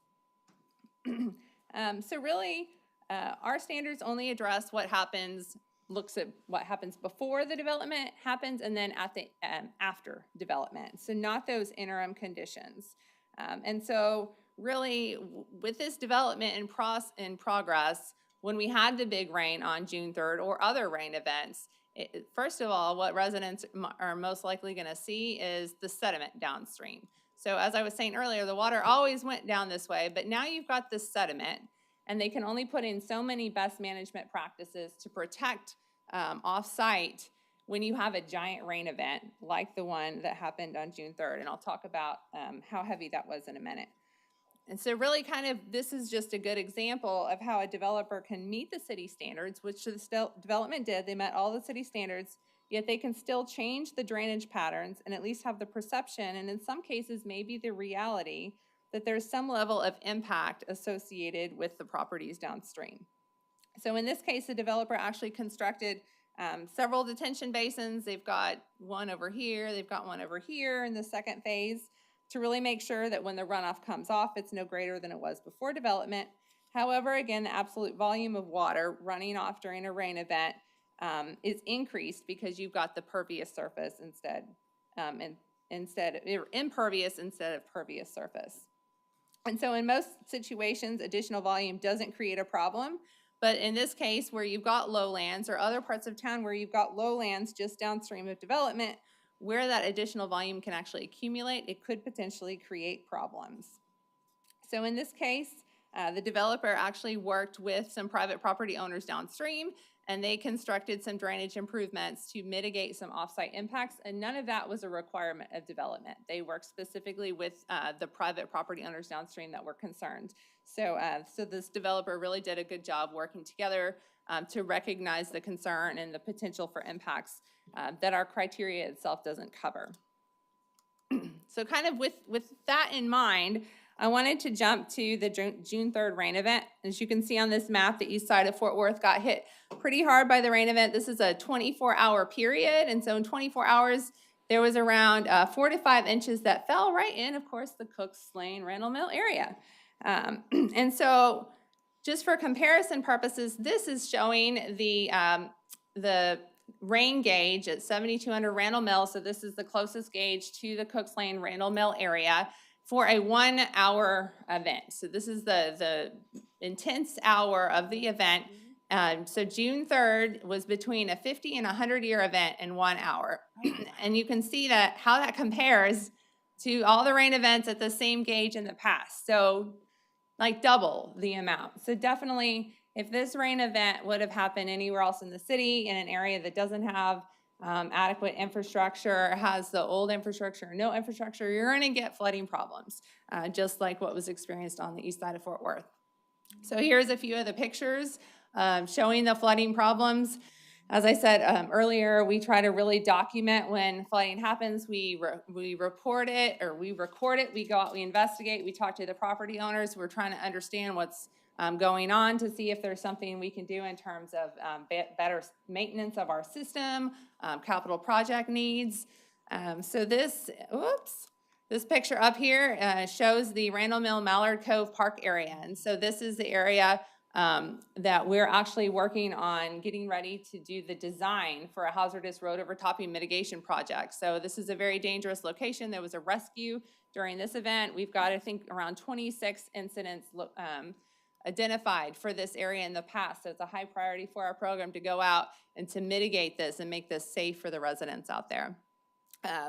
In terms of all of the different flooding impacts that happened from this rain event, I think I only heard about 3 that were kind of an impact of development on existing areas. And so this is one example, Temple Christian School off Randall Mill. And so this development was going on, and the creek came up and washed over into the development. All of their sediment, well, not all, a lot of the sediment went into their baseball field. And so that right there is a good example of the impact that development can have on existing residents during that interim process when that soil is all bare and exposed. And so as a part of city regulations, the developer had to go out there, they cleaned it up and everything. But definitely it shows how development can impact existing areas, especially during large rain events here. So kind of going back to the impact of development on drainage, what are we doing to mitigate development impacts on drainage problems. So again, I wanted to bring up the non-FEMA flood initiative just because communication of this risk is so important. And we're also currently regulating, let's see, and we want to consider currently what in terms of increased runoff volumes. As I was saying earlier, we look at peak runoff rate, but looking at volumes. And so I wanted to mention two of the efforts that we've got underway. One is our cumulative impact study, and that's actually wrapping up this summer. And so we're going to be looking at that, the impacts of that study, talking with stakeholders, and seeing, is there something we want to do? Do we want to look at our drainage standards and possibly update them based off of what we're seeing in terms of these cumulative impacts of development? The second is a partnership with Walsh Ranch that we are just kicking off. And this is going to be a big master planning effort, really looking at the Walsh Ranch area, which is a rural, undeveloped area, but as a part of a master plan approach. So instead of a site-by-site, piece-by-piece, looking at the impact and mitigating those impacts, but mitigating them full scale to better protect the downstream community from potential impacts. And then, as Councilmember Williams talked about, the open space program. So really trying to get out there, and when we look at identifying sites, look to see, is it an area that could really benefit too from the drainage, so it can soak up that water? Is it a good property to hold that water, to store that water? So what could we do to mitigate the impacts? So here we've got consider new regulations for interim conditions. And so this is a conversation that we've just recently started with the development community. Could we do something different when you've got these large developments going in, especially in phases, to better protect the adjacent property owners during that development process? We can also consider additional restrictions in some circumstances. So as I showed in that picture, where you've got the really steep slope, you've got highly vegetated areas that are suddenly going to change, we can potentially put some additional restrictions in those areas. So I'm not talking about, widespread all development, but looking to see where is it appropriate, where we might want to tighten up some things in our regulations. And then also Councilmember Williams mentioned, so riparian area preservation. So a lot of communities have a riparian buffer policy or zone where development's restricted to really try to protect the development and protect the ecosystem, the erosion along the channels, trying to protect downstream property owners from that erosion and so forth. Okay, so the last part is the stormwater CIP update. So our fiscal year 23 to 27, so proposed CIP is around $136 million, and our capital funding is prioritized to address life safety stormwater problems. So the reason that we have so much money in our program right now is that we had our 6.5% fee increase in January 2020. That's when it took effect, and that gave us the ability to issue revenue bonds. So we received our first revenue bonds, $53 million, in 2020, and we're actually expecting to issue our next round in 2023 for around $44.5 million. So we'll have almost $100 million of revenue bonds. And so our highest program priority and life safety issue is, as Mayor Pro Tem Bivens mentioned, is addressing these hazardous road overtopping mitigation problems. And so this is a picture specifically from her district from the 2018 rain event at Cravens, where a man's vehicle was unfortunately washed off the road because of the hazardous flooding into the channel, and he passed. So this is really our top priority for our program, is making these crossings safe. And so you can see we've got a significant amount of money here.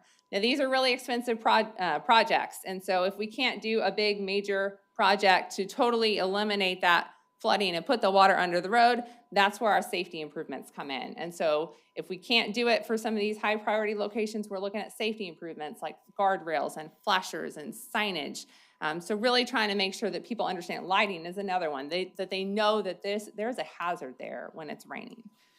So the second top priority, again, as a life safety issue, is our pipe rehabilitation program. So you see this picture a few years ago at West 7th Street in Carroll of the sinkhole that happened in the middle of the street. And so, as I said earlier, we've got storm drain pipes going up and down both public and private properties. And so these sinkholes could happen everywhere. So we're really focused on proactively going out there and understanding the condition of our infrastructure and going and doing a project before these happen. So we've got, of course, another big amount of money towards that. Channel restoration is our third category. So this too has some life safety linkages because channels can impact adjacent private properties, city infrastructure. So you've got water lines, sewer lines, you've got gas lines out there. So trying to really keep the community safe along our channels. And then also, not really our program's priority, but the city's priority, I wanted to mention, of course, too, is the Fort Worth Central City project, and that we're fronting $8.3 million to that project in fiscal year 23 as a part of our $25-ish million total that we're fronting to help fund the critical path drainage elements for that project. So I just wanted to mention that because it was a significant part of our CIP here. So what you don't see on this slide is a line that says flood mitigation. So as I said earlier, those areas like the Tobias Place area can cost $50 million up. They have to be addressed in phases, and that's just really hard to fit into a program with the funding that we have like we do. And so that's why we're really trying to focus on those top hazardous road locations, the pipe rehab and channel restoration, because they have the highest risk to life safety. So just kind of where we're at in our project delivery status for our 5-year bond program. This is for the hazardous road overtopping, pipe rehab, and channel restoration. So as you can see, looking at these bar charts, you've got the goals at the top and just kind of going from bottom up. It talks about the projects that have been completed, that are in construction right now, out to bid, they're in design, or they're in development, or they haven't been identified yet. And we're working on the identification and prioritization of those. And so just kind of, this is the last slide, so just wanted to mention a few of the key projects that are coming up. So again, this is a picture of the Randall Mill area in that kind of Randall Mill, Cook's Lane, just a little bit west of there that I mentioned earlier. That's a big one coming up. Shoreview was just, the construction was completed there in Council District 7. We've got some work coming up in Council District 2. 4, 8, and 5. So we got a lot of hazardous road overtopping mitigation projects coming up. So really excited about there and the impact to make the community safer. And then 2, here's just some pictures. As I said, you know, we're going out there to assess the condition of our storm drain pipes to try to catch these problems before they create sinkholes. So this is just kind of what that footage looks like when you run the pipe through the channel. So as you can see here, this pipe's got these crackings. This one's got just a giant chunk out of it. So these are 2 of the top priority projects that we're moving forward with coming up in Council District 9 and 7. So with that, I will take any questions or comments. Any questions, Elizabeth? Hey, thank you so much. I really do appreciate the work that your team does, because we've had some challenges, and I've kind of, you know, told y'all to rise to them, and you've done a pretty good job of trying to meet me there, because this is not an easy solution. But you talked about how solutions are expensive, and they are. But if they're needed, then it's a required expense. It's something that the city should be looking at funding. And so bring to us what those look like, and let us decide if we want to prioritize that or not, because what's the cost of a life? What's the cost of a healthy, vibrant community? When I'm looking at the map that you gave us from that June 3rd 24-hour, and I kind of see where the really high water areas were, there's something that sticks out to me. And I bet we just talked about crime. I bet we could do an overlay on where those problem areas are and start to see some similarities. Not that I think stormwater causes crime, but what I think is that it shows a lack of investment in communities that result in what we're, talking about, giving the United Way dollars to fix, when really we should be looking at those areas as well. And I know I have some in my district, and it really,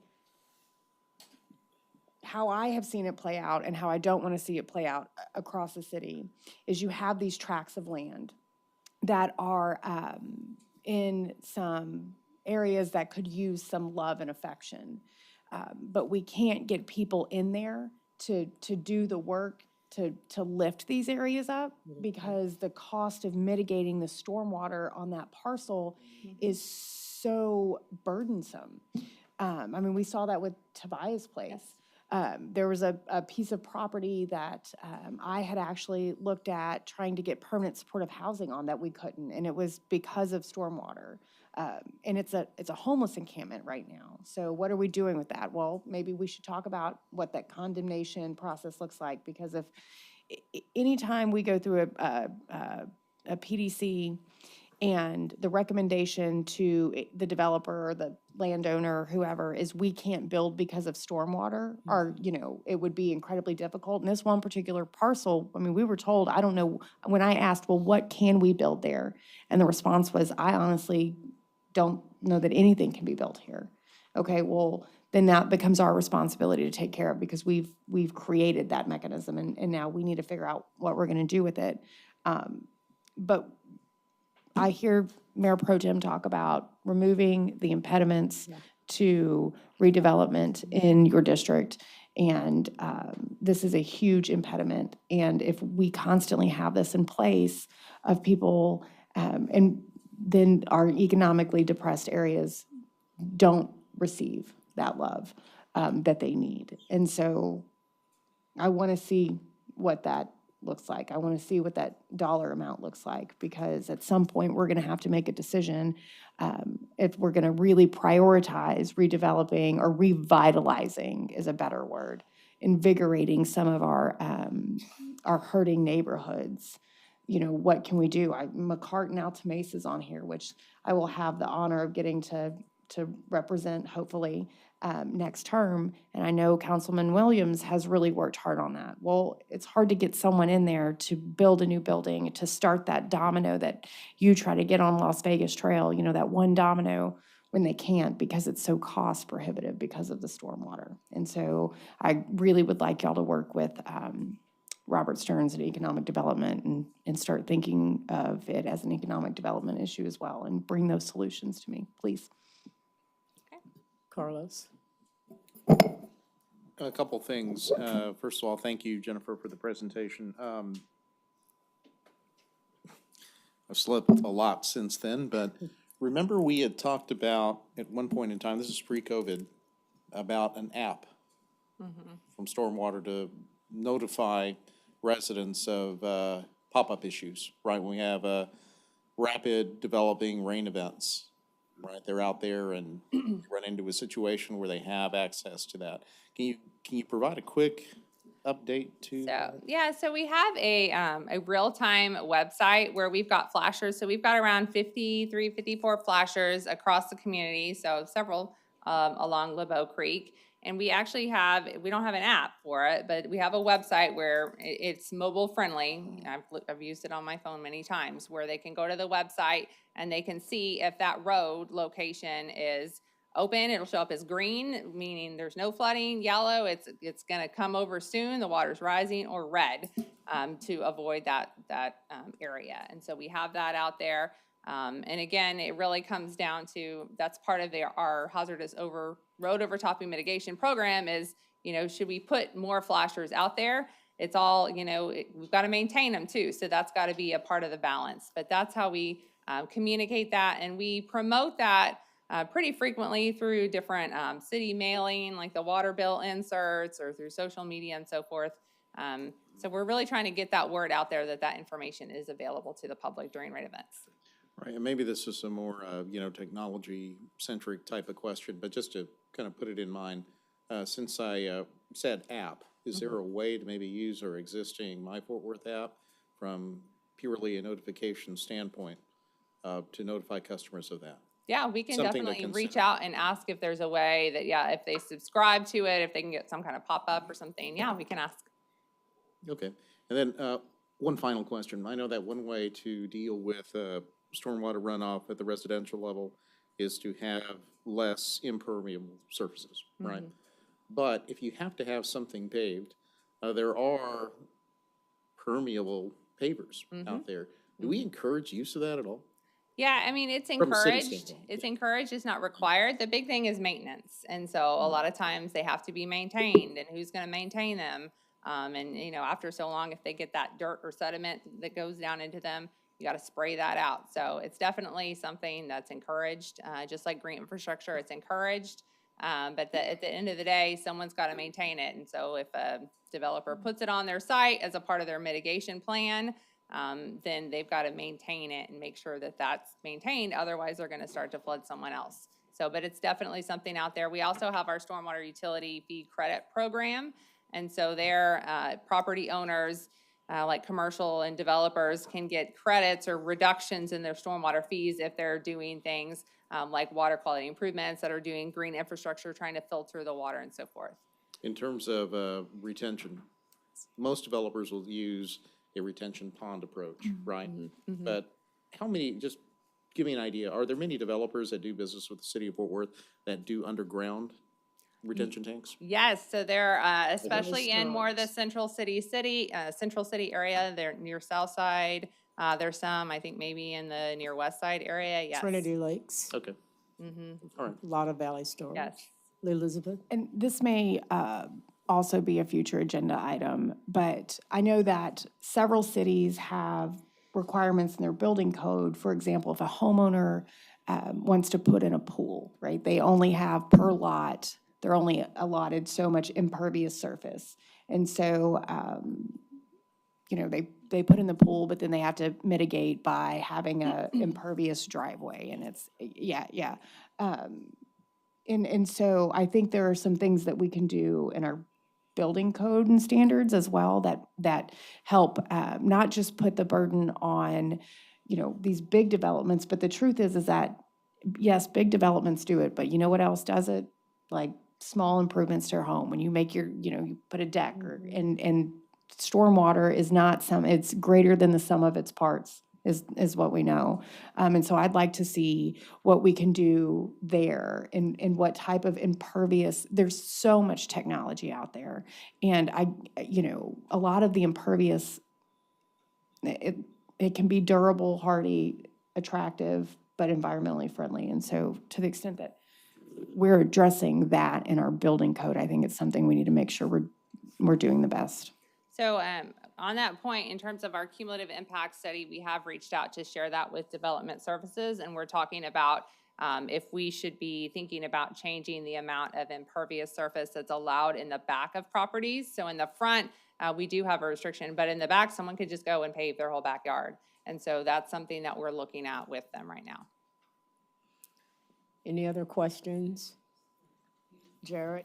Yes, thank you. I would just, one, thank you for all the hard work. I know stormwater's fun, but it's not easy. And so I would just continue to encourage us to think about, you know, how we integrate stormwater best management practices. There's a lot out there that are low cost, low impact, and don't cost a lot to maintain. You know, the science is, we all study it, right? But there's research out there that shows that, you know, there are things that we can do, and, you know, of course, implementation lags behind research. And so I would love to see us, you know, try to incentivize those for residential and commercial opportunities. I think it'll go a long way.